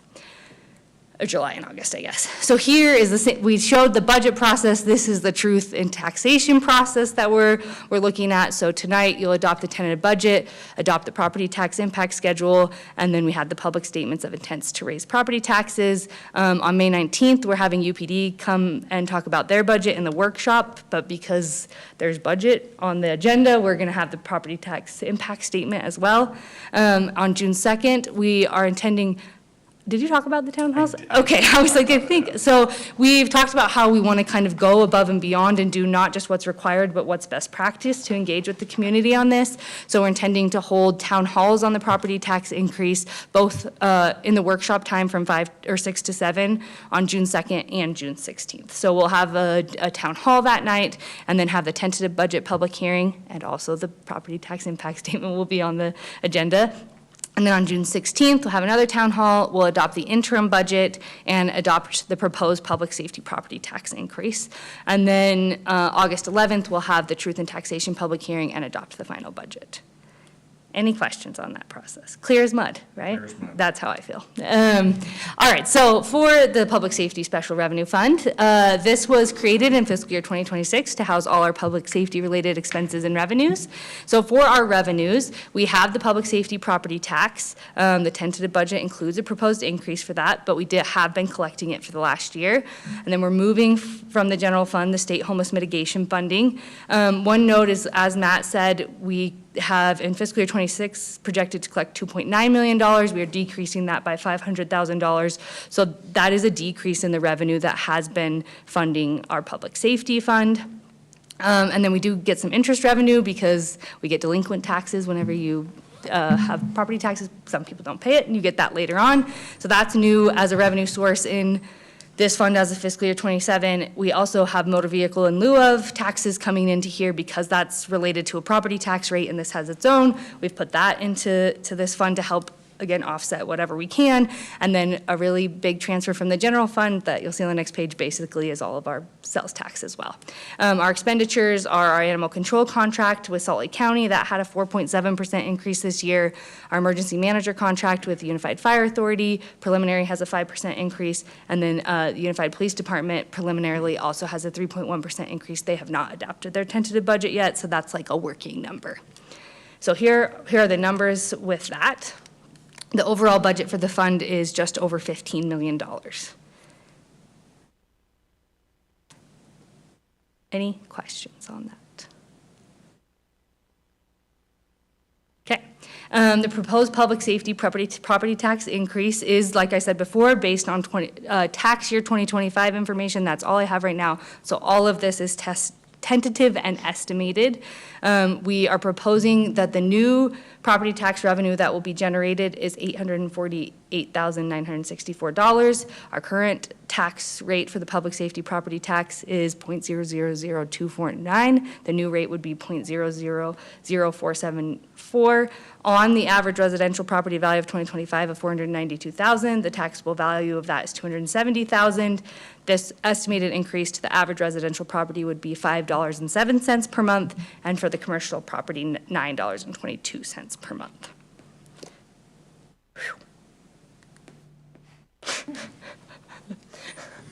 All right. Good job. Thank you. Okay, so this is I have a sample motion for all of these. This is to adopt the tentative budget. So you just covered items A? No, I just covered A technically. B, C, and D will be much quicker. Okay. Yes. But they all have their separate Yes. resolutions. Any questions for Mariah? Thank you, by the way. That was incredibly well done, which is what we've come to expect of you. And I know you work hard every day of the year, but this is the season where you work 10 times harder, and we appreciate all your efforts. One question I did have real quick. Can you tell me what is the financial benefit, or not benefit, but impact of reducing that finance clerk from 2.5 to 2? Well, like the total impact? Something between $40,000 and $50,000 when Okay. you look at benefits and, well, they weren't, it wasn't a benefit, but we had to pay Yeah. that wise in salary. And is it, you said that we determined that we can do it with 2. Yep. Now, I know you could probably make that argument for any Yeah. kind of positions. Is that going to create any huge burden on? No, so that's in my department, and I think that my staff over the last 5 years has come to realize if somebody leaves, that we're gonna take that opportunity to like look at the department and say, is this the way it should be, or Okay. is now an opportunity to see if we can do something better? So we had an employee leave, and we said to the 2 that were remaining, hey, she was, part-time, and so we said, are you okay taking on these responsibilities that she was in charge of? And let's just like, as a test case, see, and so it's actually been that way for 5 months now. And so we didn't just say, we're cutting this, we had a trial run for it, and then have gone back again and said, okay, we're thinking of getting this out of the budget. It's not something you're probably get back easily. How do you guys feel? And they've been on board with that, so. That was going to be my point. Once we remove it, then adding it back is difficult. Yes. Because then, like, well, you did it with 2, and Yeah. there hasn't been any huge growth to Yeah. make a half of a person Yeah. necessary. So just wanted to make sure that we weren't getting like, longer lines at the window. No. Phone calls that go unanswered. I knew the answer to that, but I wanted to make sure that Yep. everyone knew that we're not overly burdening our finance folks. Nope. So, thank you. Any other questions from council? There is a motion on the board to consider. I move that we adopt Resolution 2026-R-24, adopting the fiscal year 2027 Midvale City tentative operating and capital budgets beginning July 1st, 2026 and ending June 30th, 2027, and establishing a public hearing. Second. Okay, we have a motion and a second. Rory, will you call the yeas and nays? Yes, Councilmember Billings. Yes. Glover. Aye. Brown. Yes. And Mikuláš. Yes. Okay, that passes unanimously. As I referred to it earlier today, it is the movie trailer of our budget. Lots of movie to come. Moving on to the second action item, consider resolution number 2026-R27, adopting the fiscal year 2027 Midvale City property tax impact schedule. Mariah. So this is a new requirement with the truth and taxation changes. And again, it's a little bit more, there's a little bit more freedom on what we can add in here, but there's some very specific requirements to what we have to have. So some of those numbers, again, these numbers are tentative. And actually, I think every time you see this, it may be different because I will update it as I get information. And if we're going to show this the most, I want to make sure it is the most up-to-date information that we have. It is based on 2025 taxable values right now. And then the other thing that requires, will you scroll down? So beyond just the overall changes, can you show just like the bottom half of this page? Yeah, and then the next, what's on the next page? So it requires that in addition to like the overarching amounts of money, it shows the affected departments and funds. Some of this language is interesting because it seems like they think that property taxes only exist in general funds, which I think is mostly generally true, but it's not true for us. This is in our public safety fund. And then it wants the impact. And as they talked about this in the legislative session, I was in a lot of the meetings, they wanted to know like what you were getting. They wanted you to write down, oh, well, we're getting 2 new police officers with this, or we're adding someone new to our parks department. And they never really could answer, well, what if we're just trying to maintain our service level? How do you show that? And so I did the best that I could here, but what that means is as the impact of the tax increase, it means if we don't get it, then we will actually have a reduction in service. And so that's kind of outlined here. We've talked through it with UPD and UFA as they are both impacted in what we say would be the reduction. and it's a little scary. It's 5 officers overall. So, yeah, so that's what is here. And if that changes, if UPD came and said, oh, actually, we would do this instead of that, then this portion of that will change as well. But 3 of the officers are funded by the homeless mitigation funding with that $500,000 decrease. And then the other 348 are 2 officers in our precinct. So you can go back to the PowerPoint. Does anyone have questions on this? Okay. Do you have a question? Did you discuss how we'll have to see that anytime we talk about the budget? I did discuss that, but yes. Yes. Okay, during this Yes. section. Sorry, I missed that, I apologize. In case nobody else heard, I got it. anytime we discuss anything related with the budget, that has to be an agenda item. Okay, here is the resolution to adopt the property tax impact schedule. Any questions for Mariah? My only question is, can we get this camera screen thing to work again in the Yeah, future? it's- Because I'm feeling really old right now. Read that. Why do you think I look up here? I could look over here too. I'm like, can I read this one? So ready for resolution? Yes. Yeah, okay. I move that we adopt resolution 2026-R-27, adopting the fiscal year 2027 Midvale City property tax impact schedule. Second? Okay, we have a motion and a second. Rory, we call the yeas and nays. Yes, Councilmember Glover? Aye. Brown? Yes. Mikuláš? Yes. And Billings? Yes. Okay, that passes unanimously. Moving on, action item C, consider resolution number 2026-R25, acknowledging compliance with truth in taxation notice and disclosure requirements related to the fiscal year 2026-2027 tentative budget. And here again, Mariah.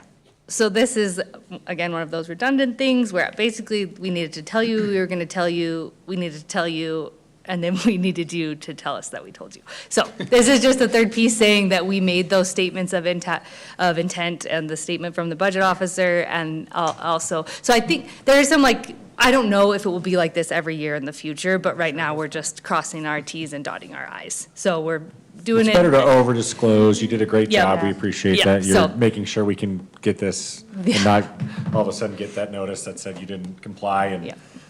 then we're It's having in to lay people August and off or we're, yep, something. yep. So this is just acknowledging that we've been compliant up to this point, essentially.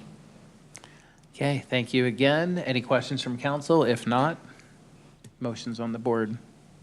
I move that we adopt resolution number 2026-R-25, acknowledging compliance with the truth in taxation notice and disclosure requirements related to the fiscal year 2026-2027 tentative budget. Second? Okay, we have a motion and a second. Rory, we call the yeas and nays on this one. Yes, Councilmember Brown? Yes. Mikuláš? Yes. Billings? Yes. And Glover? Aye. Okay, that passes unanimously. Moving on, our final action item of the evening, consider resolution number 2026-R26, stating that the city council's intent to consider a tax rate that exceeds the certified tax rate for the public safety property tax and establishing a truth in taxation public hearing. Mariah. So as I stated in my presentation, in addition to the budget officer making that statement, we also kind of need to say the city council. This one also includes I think the revenue amount and the percent in the resolution. Though this is the space where that is required for the first time. Though again, those numbers are tentative and estimated and will be changing, just a part of the new requirements. Okay, thank you, Mariah. We couldn't have Matt be the only person to intend to state something, so it's now time for the council to intend to state Oh, something. and one other thing I should state, none of this is you adopting a tax rate or any of that. That is later in June. So this is not you adopting a tax rate, saying you're considering increasing taxes. Okay. Thank you. Any questions for Mariah? If not, if anyone can read the resolution, it's up there.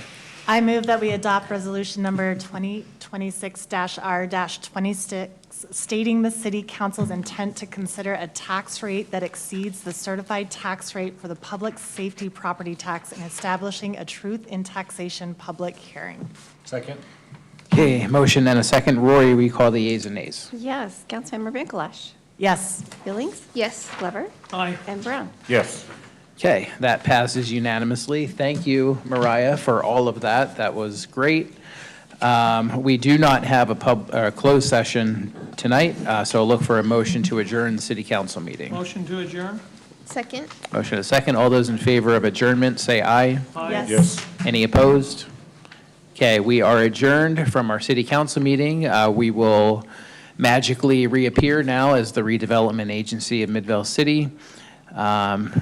People here are the same. Our titles are different in this meeting. Does anyone need a break before we move in? Seeing none. Okay, we'll move in. Good to go. Juan? Right? Okay. Welcome, everyone, captive audience, to our redevelopment agency of Midvale City meeting, May 5th, 2026. Rory, will you call the roll? Yes. We're in RDA, correct? Yes. Okay. Board Member Glover. Here. Billings. Here. McClush. Here. And Brown. Present. Board Member Robinson is excused. When he says present, it's like a knife to my heart for some reason, but we appreciate that everyone is here, except Councilmember Robinson, who's excused. Moving on to public comments, is there anyone here wishing to give public comment in front of the redevelopment agency who doesn't work for the redevelopment agency in the back? Vendaline? Chiefs? No. Moving on then, no public comment. We have one item for the consent agenda, and that is to consider the minutes of April 7th, 2026. Is there a motion to approve the consent agenda? Mayor, motion to approve the consent agenda? Second. Okay, motion and a second. Rory, will you call the yeses and nos? Yes. Board Member Brown. Yes. McClush. Yes. Glover. Aye. And Billings. Yes. Okay, that passes unanimously. We have a couple of action items tonight, the first of which being an exciting one. I think a lot of us have been wondering when we were going to get this, and it looks like we might have an answer to that. Consider resolution number 2026-07, RDA, authorizing the RDA Chief Administrative Officer to enter into an agreement between Angie Jerez and the Redevelopment Agency of Midvale City for the design, installation, and maintenance of a mural located on the Art House east-facing wall, 7697 South Main Street, and approval of mural artist recommendation. Here to discuss this and the next item as well is Aubrey. Aubrey, welcome. Hello, Board and Chair. Okay, so earlier this year, we went through the annual call for artists, for muralists. This year was all within the United States, not international. And we went through the process where we have the selection committee go through. We had about 160 applications this year. Everybody was ranked, and we went through and paired them with the walls that were available. And this is the first year of the Mural Festival where we can cover up old murals and put a new artist to highlight on there. It's part of that living gallery that we're trying to create outside on Main Street and get, a new type of art coming, new type of artist with a different style every year, kind of mixing things up a little bit. So on the Art House, we currently have 2 murals. On this east-facing side, this was painted during the inaugural year in 2021, and it is up for painting over because our agreements only state that we have to maintain that mural for 3 years. So the artist knows that they only have to be up 3 years, and then it is able to be repainted. I think that it is something important to show, too, that we're involved in this sort of rotating mural program that we're proposing to everybody. I think it helps business owners and everybody to kind of see, like, yeah, we have murals, and we're initiating that to get the replacement going and get something new on the wall. So the first artist that we're proposing is Angie Jerez. And this style, we feel like this is something that we don't really have right now, and it's a good sized wall coming from Atlanta, Georgia. So it's very exciting. These are just some sample pieces. We haven't gotten a final proposal yet. Both artists that are painting on the art house, hopefully, are getting their proposals to us by end of this week, beginning of next week. So we'll make sure to send that over to the board to make sure you guys see that and approve it before it goes on. But we just want to make sure the agreement can go through and we can get everything processed with their travel stipends and whatnot. So if you have any questions on that, the agreement was in the packet. It's our standard that we use every year. We didn't make any changes, and the stipend is based off of cost per square foot that we do based off the largest mural wall. Will we see the final approved mural?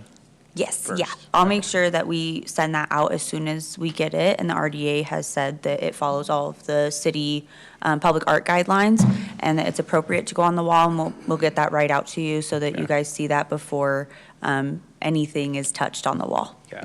Yes. Just for if there's any like recommendations we might have. Of course. Not like, hey, put the stop on this Yeah, immediately. get that out of here, right? Yeah, no, we'll make sure we get that out, and then if you guys have any feedback, that we can pass that on to the artist as well.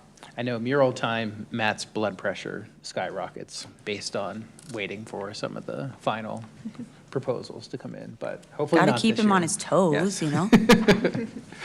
All right, if, any questions for Aubrey on this or RDA staff? If not, motion is on the board.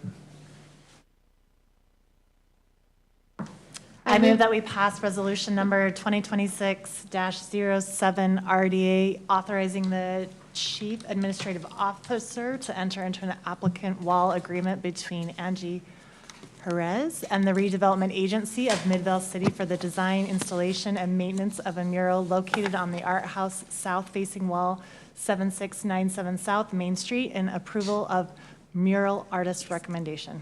Second? Okay, we have a motion and a second. Rory, will you call the yeas and nays? Yes, board, It's actually basic. The south one's the next one, Yeah, I think there's a typo. so that is right. Oh, yeah. Just Bless amend it, you. just say, Be the east. She said east. Just amending that it's the east-facing wall, not the south-facing wall. second? gotcha. Yes. Okay, motion and a second. Rory, will you call the roll? Okay, yes, Board Member Brown. Yes. Mikalash. No, it's a typo there. Oh, okay. Mikalash. Oh, yes. Glover. Aye. And Billings. Yes. Okay, that passes unanimously. Moving on, very similar, this might be the other wall. that- South-facing Yeah, wall. the south-facing wall. So they're Consider- both south, Really like that. double south. Yeah. Consider resolution number 2026-08 RDA authorizing the RDA Chief Administrative Officer to enter into an agreement with Nigel Sussman and the redevelopment agency of Midvale City for the design, installation, and maintenance of a mural located on the Art House south-facing wall, 7697 South Main Street, and approval of the mural artist recommendation. Aubrey. Hello again. Okay, so this is our other wall, and this one is the south facing. I guess I really like south, not east, so here you'll see there is an existing mural. One thing that's a little bit different about this, the picture doesn't show it, and now thinking about it, but if you see to the left side of that mural that there's another mural on that business right next to the art house, that's Craig Wall Design. He is also getting his mural painted over and has requested that since that piece of our wall is so small, that the mural from Nigel Sussman is actually on Craig Wall's wall and then goes on to our wall. So it'll be one large continuation instead of all three separate murals kind of being right there. And we thought that, you know, with the style that the artist has, it's very unique. It could look really cool going in between, and we don't have windows or anything on our side. So yes, this will be more of like a wrap piece when we send you the proposal for this one. If it looks odd, it's like a little L shape kind of. Same deal, this was from the inaugural year, and so we're ready to paint over, but he does this sort of fun style, again, we don't really have, and Craig Wall, we worked with him, this was kind of his favorite style, and this was one of the top artists that we had selected from the committee, and so we think we can get something really fun out of here, maybe have some fun Midvale highlights or something pop out in this, so. Yes. Any questions? Can you go back to that for a second? Yes. It's very interesting. There's a lot to trying look at, right? Take all of it in. Yeah. And these things would be Midvale related, obviously. Yes, he generally takes from the area that he's at, and kind of uses that for the inspiration, so, yeah, we should see more of our sort of stuff, whereas you can see there's, you know, little kind of, we call them like Easter eggs, you know, from different places, so. Yeah. Yeah. Looks fun. Looks very. We'll probably where's have like Top Waldo? Golf or something in ours, I don't know. Any questions for Aubrey on this one? I think this Okay. one's correct, so. This one is correct on the board and in the packet. I move that we pass resolution number 2026-08 RDA, authorizing the chief administrative officer to enter into an applicant wall agreement between Nigel Sussman and the redevelopment agency of Midvale City for the design, installation, and maintenance of a mural located on the Art House south-facing wall, 7697 South Main Street, and approval of mural artist recommendations. Second? All right, motion and a second. Rory, will you call the yeses and nos? Yes, Board Member Billings. Yes. Brown. Yes. Mikuláš. Yes. And Glover. Aye. Okay, that passes unanimously. Thank Thank you, you. Aubrey. We're looking forward to those two new murals.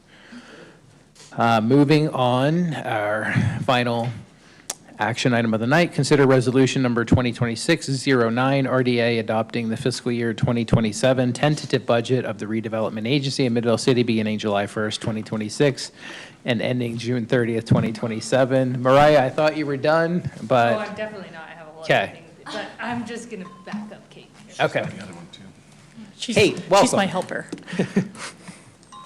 Yes, thank you, Chair and Board. I'm here to present the tentative budget. I'm trying not to look at Juan because he's requested that we don't do that. While Now we we all wait. look at him.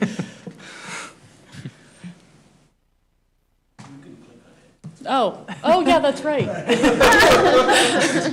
I will look at you then so that you can tell me to do that. Let's see if you Okay. would have been looking at it. Yeah, so I'm bringing before the board the fiscal year 2027 tentative budget. I just wanted to briefly go over the vision and the mission for the RDA. So the vision is to enhance Midvale City's unique culture, identity, and community spirit. And the mission is to improve Midvale City through strengthening housing, shaping economic growth, and implementing Midvale City's general plan. And so with that, we'll dive right into the tentative budget, and I'm going to let Mariah take this one because she does all the calculations. Yeah, this is a lot of the stuff that was in the city tentative budget, so the salaries and benefits have the same citywide impact. We they were part of the reallocations of employees as well as the COLA merit benefit increases. And this also reflects the IT operations and equipment situation we discussed, and then the decrease in the administrative fee to the departments that was reflected in the general fund, so. Thank you. Okay, so next we have the Bingham Junction area tentative budget. A lot of the things as far as revenue remain the same.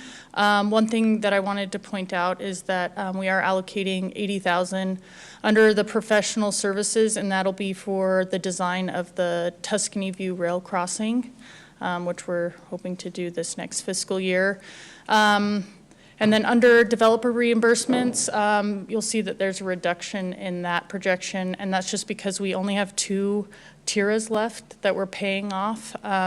One, they get an allocation of $100,000 each year, and then the other one, we're about a payment and a half away from reaching their payment cap. So we have projected that there's a pretty steep reduction in that. And then under transfer to citywide housing, so citywide housing, 20% of the revenue that the agency collects for that year needs to go towards citywide housing. But for the years 2010 through 2015, there wasn't any allocation from the Bingham Junction area to the citywide housing fund. And so in order to kind of catch up on that back pay, I've allocated an additional $1 million this year to go to that citywide housing. And then for the Main Street project area, in order to help fund 4 new loans for this year, we'll be transferring the $218,000 from the Bingham Junction area to the Main Street project area. Jordan Bluffs, not a lot of change in this one. We were hoping to do a public art program this past year in Jordan Bluffs. However, we just didn't have the time and couldn't find a partner or a area to put it in. I'm hopeful that we can do it this next year as we have more development taking place in that project area, as well as hopefully some new park area. So hopeful to get some public art in that area. And then, let's see, again, we're transferring $343,000 from the Jordan Bluffs area to the Main Street area to help subsidize that the revolving loan programs. Kate, could I make a recommendation? In the Jordan Bluffs area where we haven't used any of the $50,000 that was budgeted for fiscal year 2026, would this be a possibility? We've talked often about lighting the mural on Zion's east-facing parking garage wall. Is that something we could consider using those funds for, since they're in the budget and haven't been used, and that's a use or lose? They've been very interested every time I've mentioned it, too. It's not a use or lose, because it will just go to the fund balance, but what I'm saying, it's there for Yes. this Yeah, I mean, we fiscal could year. talk to them about how much that would cost. I haven't been a part of any discussion with them, but if they seem open to it, I would love to talk to them and see if there's like a way that we can help get that going and how much that would cost. I don't know if they already have electricity to that area or what, but it's worth exploring for sure. I think they do, but yeah, I know Councilmember Brown and Mikolash have been very eager to do that as well. Was it you too? I know, okay. Councilmember Brown has been very adamant about it in the past, and I think if the money's there and they're willing to do it, let's see if we can. Okay, yeah. I just wanted to make note, she's not grazing over the transfers. Those are accounting things that are, when the budgets are set, then I do those to make sure that everything balances the way that it needs to, so. Yes. And then, excuse me, the Main Street, you'll see that the rent and concessions, that number has gone down. Just as an update, we have one artist right now in the art house. We're looking at different ways of activating that space, one of which might be working with different organizations to put on workshops regularly there. But for now, and to just be conservative, we're just counting on the one rental income from the one artist that's currently in the art house. The revolving loan program revenue has gone up. That's because this next fiscal year we'll have 9 loans in repayment. And then, let's see, you can see that the transfers from the 2 project areas are accounted for under the contributions from the transfer from other RDA areas. Under expenditures, we have $100,000 for project area improvements. We had GOBOs, which are, it's a fancy technical term for big projections that will project images onto the street. After installing it, it became very apparent that it needed to be a lot higher for it to actually project the image out where we wanted it to. And so we've been working with the contractor to get a cost estimate for putting in new poles and then installing the GOBOs so that it's actually doing what it's supposed to. So you can get lenses for lights that will go up to 50 degrees, right? So you can do you don't have to have a really high pole. Right, a gobo is just the metal fixture that'll put the shape inside the light.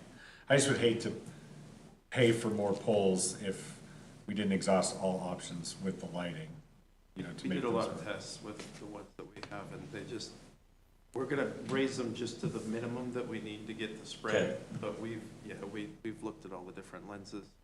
They project okay, it's just, right now, you focus them and they're really tight, and they're only about 4 feet, where they could be 20, 30 feet. Are So the gobos permanently in the light, or do you have to go, or can we change them out? you can change the different lenses. So we can, Patterns and stuff. I mean, but that's why I was worried about the height. Like, Yeah, they're everywhere that we've seen them and everything that we've looked at, they're actually even a lot higher than we're gonna put them, but the way that we'll put them, we'll put more gobos on one pole, so we're only gonna do 2 poles. And Okay. we'll have all of the gobos on those 2 poles and we'll get a nice pattern that spreads So Glenn's team can change them out anytime we need them to, right? with the big. Glenn personally is going to do Personally, it he'll for do it. free over the next Yeah. 20 years. That's his retirement plan. The lens we have right now is a winter lens, but. Yeah, it's just a snowflake. Yeah, There won't be snowflakes in the summer. yeah. Perfect. For professional services, we're allocating 70,000. We're hoping to get the design of the raised intersection in the mid-block plaza this year, with the hopes of going out for potential grants that we know come each year, but usually require that you have a pretty well-developed construction plan. So that's what the 70,000 is for. The revolving loan program, I keep saying Main Street's about to take off, and I think we're hitting that point because we're actually getting to the point where a lot of really successful businesses, local businesses, are now coming to us asking what we know is available and what programs we have. And so I anticipate that we'll have a lot of interest in that. The facade improvement grant, we've put enough money in there for 2 grants, and then we still have some funds that we'll need to dispense to the Pearl once they finish their improvements. And then the public art and the events and promotion, those are kind of all encompassing. Some of the murals, the payments that we pay to the artists for the murals come out of the public art, as well as funds for the Letter West Conference and the mural workshop. The events and promotion, that a lot of that goes towards the Trick or Treat on Main Street, also Mural Fest, and then we have Light Up Main Street, and then we've added an additional 6,000 for the activation grant. This past fiscal year, we had 3,000, and it's going very quickly. So I anticipate, and it seems like we've gotten a lot of success, not just from the businesses that are using the grant, but this past event with Cactus and Tropicals, Rebel Paw came to us and said it was like one of their best days. So it's definitely having a spillover effect on a lot of the stores on the street. So we're excited about that. And then we have $250,000 allocated for the design of a parking structure. And then, we have the typical calculated transfer to RDA admin and then the RDA citywide housing. And then the citywide housing, so we'll continue to get payments from Applewood and Sunset Gardens. We have already been approved for the CDBG grant for the home repair loan for $100,000. And then under expenditures, everything really kind of stays the same. The home repair loan and the DPA have been really, really successful this past fiscal year. We have yet to hit the cap, but it seems like this year we will hit the cap. So that's great news to hear that the money's getting used and people are able to utilize it. So any questions or comments? On your last point, are you able to share with us any of those, like the home improvement loans, like what's been used where? I would love to see like before and after. I know of one, the lady who had her sewer line replaced, but if there are any other stories, I mean, I like to share her story in a lot of different meetings that I go to, and people are like, hey, is that even working for you guys? So if there are more people using that, I think all of us up here would probably love to see that. So I can definitely come back with a more detailed update. I did get some data from Moira yesterday. So far during this past fiscal year 2026, we've served for the home repair loan, 8 households for a total of 13 adults and 7 children, and their average AMI has been 50% or below. And then the DPA, so far we've served 7 households with the down payment assistant for a total of 11 adults and 3 children, and they had an average AMI of 70%. So. That's amazing. Love hearing that. Any questions for Kate? Okay, this is an action item. The resolution is there in even tinier print, I believe. Or my eyes are just becoming more tired tonight. It's also in the packet for consideration. I move that we adopt resolution number 2026-09 RDA, adopting the fiscal year 2027 tentative budget of the Redevelopment Agency of Midvale City beginning July 1st, 2026 and ending June 30th, 2027. Second. Okay, we have a motion and a second. Rory, will you call the yeas and nays? Yes, Board Member Mikuláš. Yes. Glover. Aye. Billings. Yes. And Brown. Yes. Okay, that passes unanimously. Thank you, Kate, and thank you, Mariah, for your backup there. Moving on, we have one discussion item in the RDA today, and that is to discuss discussion regarding proposed amendments and renewal of the Main Street Upper Floor Housing Initiative. Kate, take it away. I wanted to make a joke and stare at Juan again, but he's not paying attention over here. Okay. So the Upper Floor Housing Initiative was approved by the RDA Board in June of 2021. It was established to promote and incentivize the development of moderate income housing through the activation of upper floors in both existing and new mixed-use buildings. That initiative did have an initial 5-year term, which requires a renewal if we were to choose to have the program to continue, and we would need to do that by the end of June before the next fiscal year. Since its inception, we've had 2 incentive agreements that's resulted in a little over $8 million of affordable housing funds invested into Main Street. This has allowed for the creation of 66 new affordable housing units, and all of those units are restricted to households earning 60% AMI or below. Those 2 projects include the Canary, which had all the units in the Canary are considered affordable housing with 2 studio units and 14 one-bedroom units. And then West Main, the entire development has 62 apartments, but 50 of the one-bedroom units are income restricted. And then as we were going through the approval process, agency staff has identified several updates that are needed to make the initiative a little bit more streamlined. So if the board were to choose to renew the program, these are the updates that we would recommend.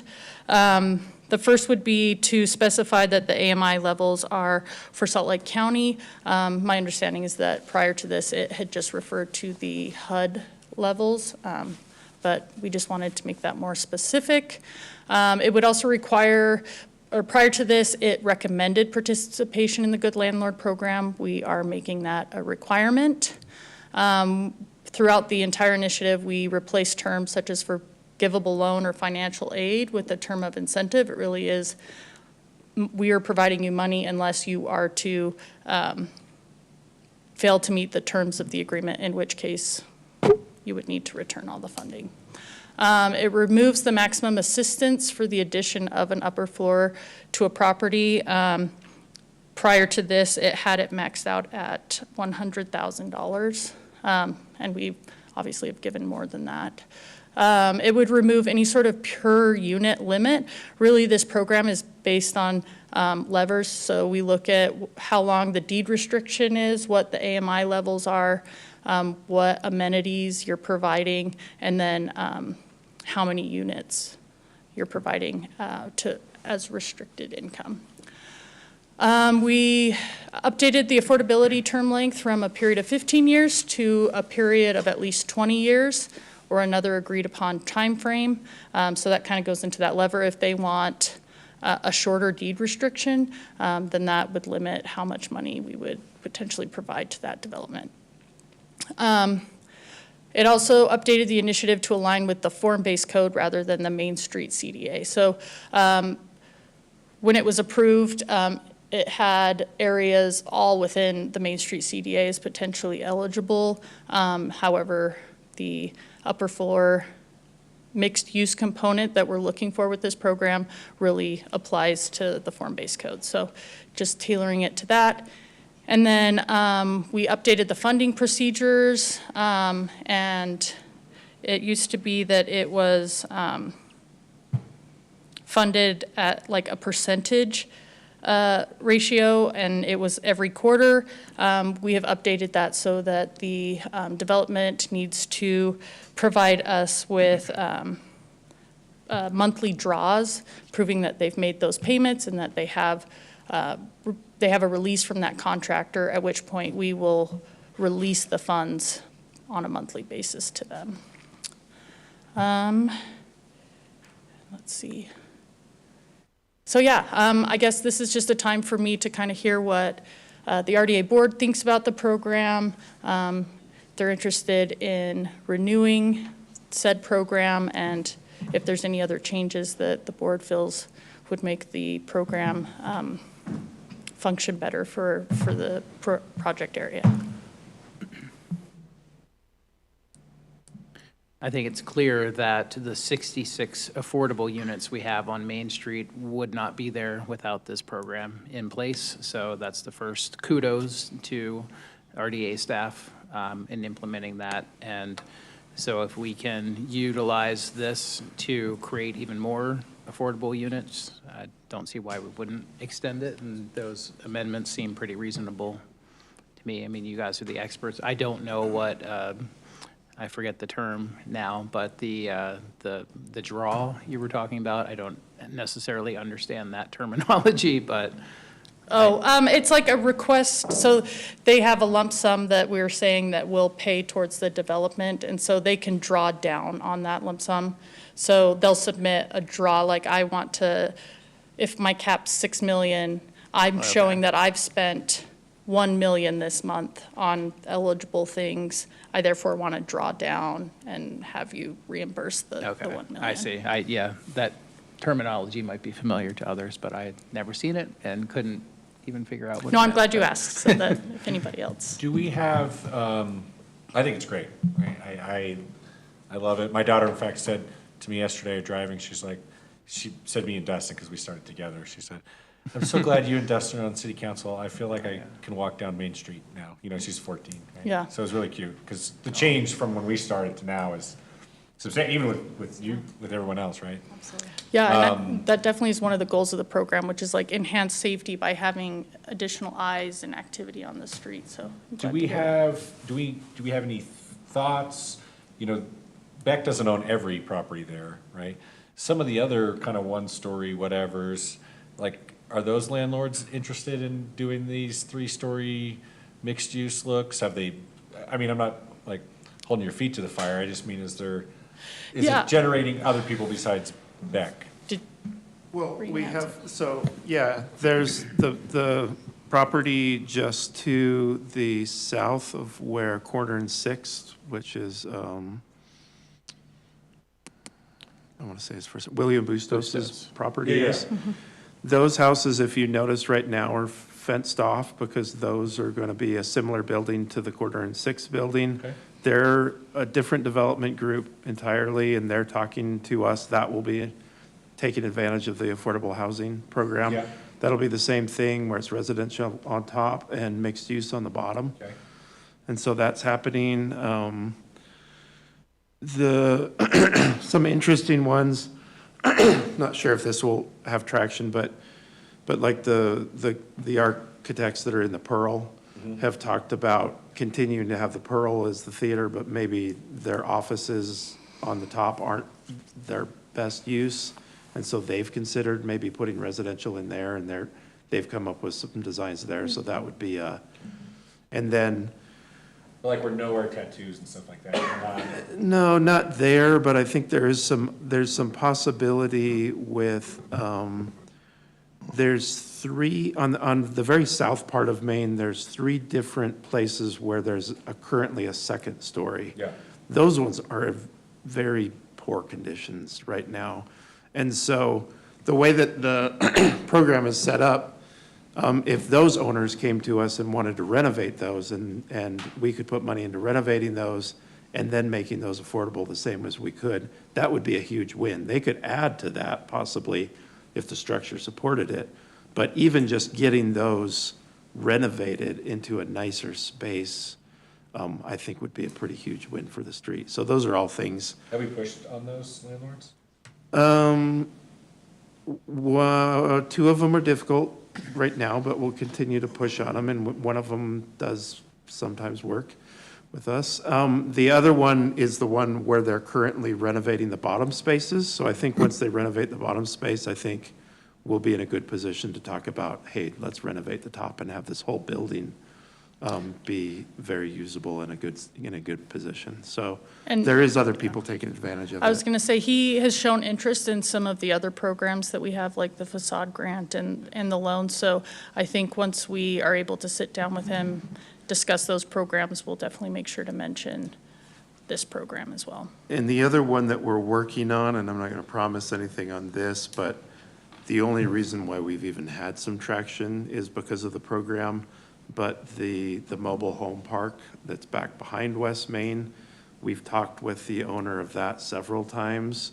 The only way they could even make it work is with this program. They don't have as much capital to even invest in the part that they would have to invest in, but that ownership group is changing, and the owners are changing. We hope maybe one of the other developers on the street can partner with that owner, and maybe we can get something there. I mean, so we're always working on those different things. It's just, we've got to, it's got to make sense for them. And some of them have more capital to invest right now than others do. So, yeah, we're pushing, but it's a really I just was wondering successful if, program. once you see a couple, because I think especially with this, the third one that went in, it's really so like, man, the whole street could look awesome like this. Where if it was just the one, you could be like, well, whatever.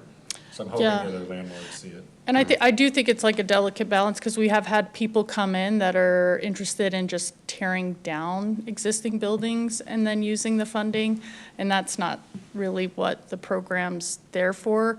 It's to enhance the existing buildings, but not to like tear down historic buildings, just to do a new build with affordable housing, so. Yeah, and a good example of that is the bank that's on the corner of, is it First or is it Second? That's for sale right now? Yeah, that's for sale, where we've had some that building has a lot of issues with it, where some developers can come and said, oh, well, we're gonna add on to the back. That becomes really expensive. And then some have just said, well, it might be better just to tear that down and rebuild. That's a place where we can come back, of course, to the board, but right now, we've kind of just said, hey, that's not really what we want to use this program to, is destroy all the character on the main street. So we've kind of said, we as staff would go back to the board and recommend not using the program to demolish a building like that. But instead, we would try to look for ways to partner with the developer.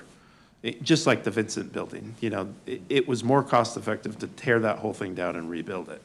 But that would have lost so much character on the street. And so there's certain buildings where, like with the houses north of the corner and 6, those really don't contribute to the character of Main Street. So having a new building in there with ground floor retail is really going to work there. That's 100% partnership that we would recommend to the board. Whereas losing something like the bank or the bank on the corner and Yeah, I'd agree with that. Center Street. So those are some different things. We're being very controlling and very deliberate about what we think the Main Street is going to look like and how it's going to function. And so we can always come back with updates on that. But like Kate said, we're getting to the point where there's a pivot point where we're not just trying to see, hey, let's try to see if we could find cool businesses to come to Main Street. we're getting lots and lots of options now of businesses that want to be there, and we're actually being able to choose, is that the right fit or not? Because it's not, anything is better than nothing. It's really, we want the best there, because we have a short street. We want to make the most of it. So we're starting to get into a really, really good position with that. And you'll see that as we bring stuff back to you. Thank you. And I think the last thing I just want to add is that when this initiative was first approved, there was a budget of $5 million to be spent over the 5 years, with the caveat that staff may come back to request additional funding if needed. And so I guess I would also like to know if your guidance, if you want to keep that $5 million, and yeah, if we want to see this program continue. Yes. Yes. Okay. Are you asking if we want to approve more or keep it? There's a yes back here. I mean, my recommendation would be to keep it to the same, just to kind of give you guys perspective. The Canary, I almost called it the Court, was a little over $1 million. It was a smaller development, and then West Main was around 6. So it kind of varies around that. And so I think having the $5 million is probably a good starting point. And then if for some reason it's in excess of that, that'll just be something that will come to the board for approval. That works. Great. Okay. Okay. Any other questions? This is a resolution, so you need us to, No, it's just a discussion. I'll bring it sounds back. I'm gathering that it's something that we want to renew. Okay. So I'll come back next time with the resolution. all right, thank you. Thanks. Okay, we do not have a closed session tonight, so I'll look for a motion to adjourn. Motion to adjourn, Mayor. Second. Okay, motion and a second. All those in favor of adjourning RDA, say aye. Yes. Any opposed? Okay, we are adjourned, but now even more magically, we have reappeared as the Midvale City Municipal Building Authority. We have a couple items to discuss tonight. First, we will do a roll call vote. Rory, we see who is still here. Yes, Board Member Glover. Here. Mikuláš. Here. Billings. Here. And Brown. Here. Okay, that is all of us still here. Move on to public comments. I don't see anyone from the public other than Chief Mazarin. Would you like to say anything to the to the Municipal Building Authority? Seeing none, we'll move on to the consent agenda. We have one item, consider minutes of December 2nd, 2025. Is there a motion to approve the consent agenda? Mayor, I motion we approve the consent agenda.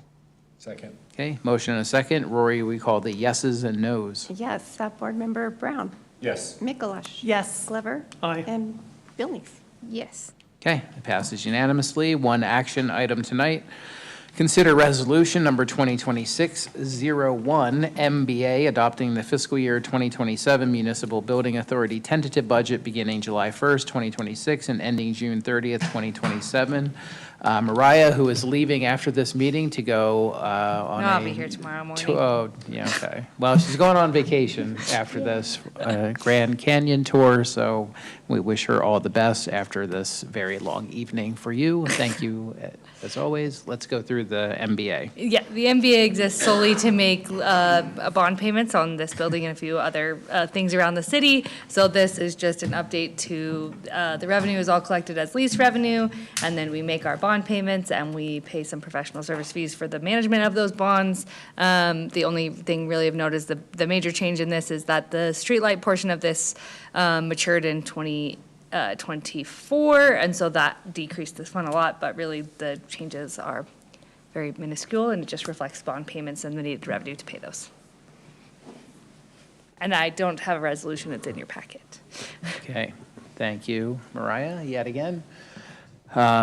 Any questions for Mariah or staff? If not, resolution is in the packet. I move that we approve resolution number 2026-01 MBA, adopting the fiscal year 2027 Municipal Building Authority tentative budget beginning July 1st, 2026 and ending June 30th, 2027. Second. Okay, motion and a second. One more time tonight. Rory, we call the yeas and nays. Yes, Board Member Glover. Aye. Billings. Yes. Brown. Yes. And Mikuláš. Yes. Okay, that passes unanimously. Again, no closed session. Is there a motion to adjourn? Motion to adjourn. Second. Motion and a second. All those in favor of adjournment, say aye. Yes. Any opposed? We are adjourned. Thank you, everyone. Enjoy your Grand Canyon trip, Mariah, and anyone else. That I saw on Facebook, I was like, yeah, it's definitely not coming.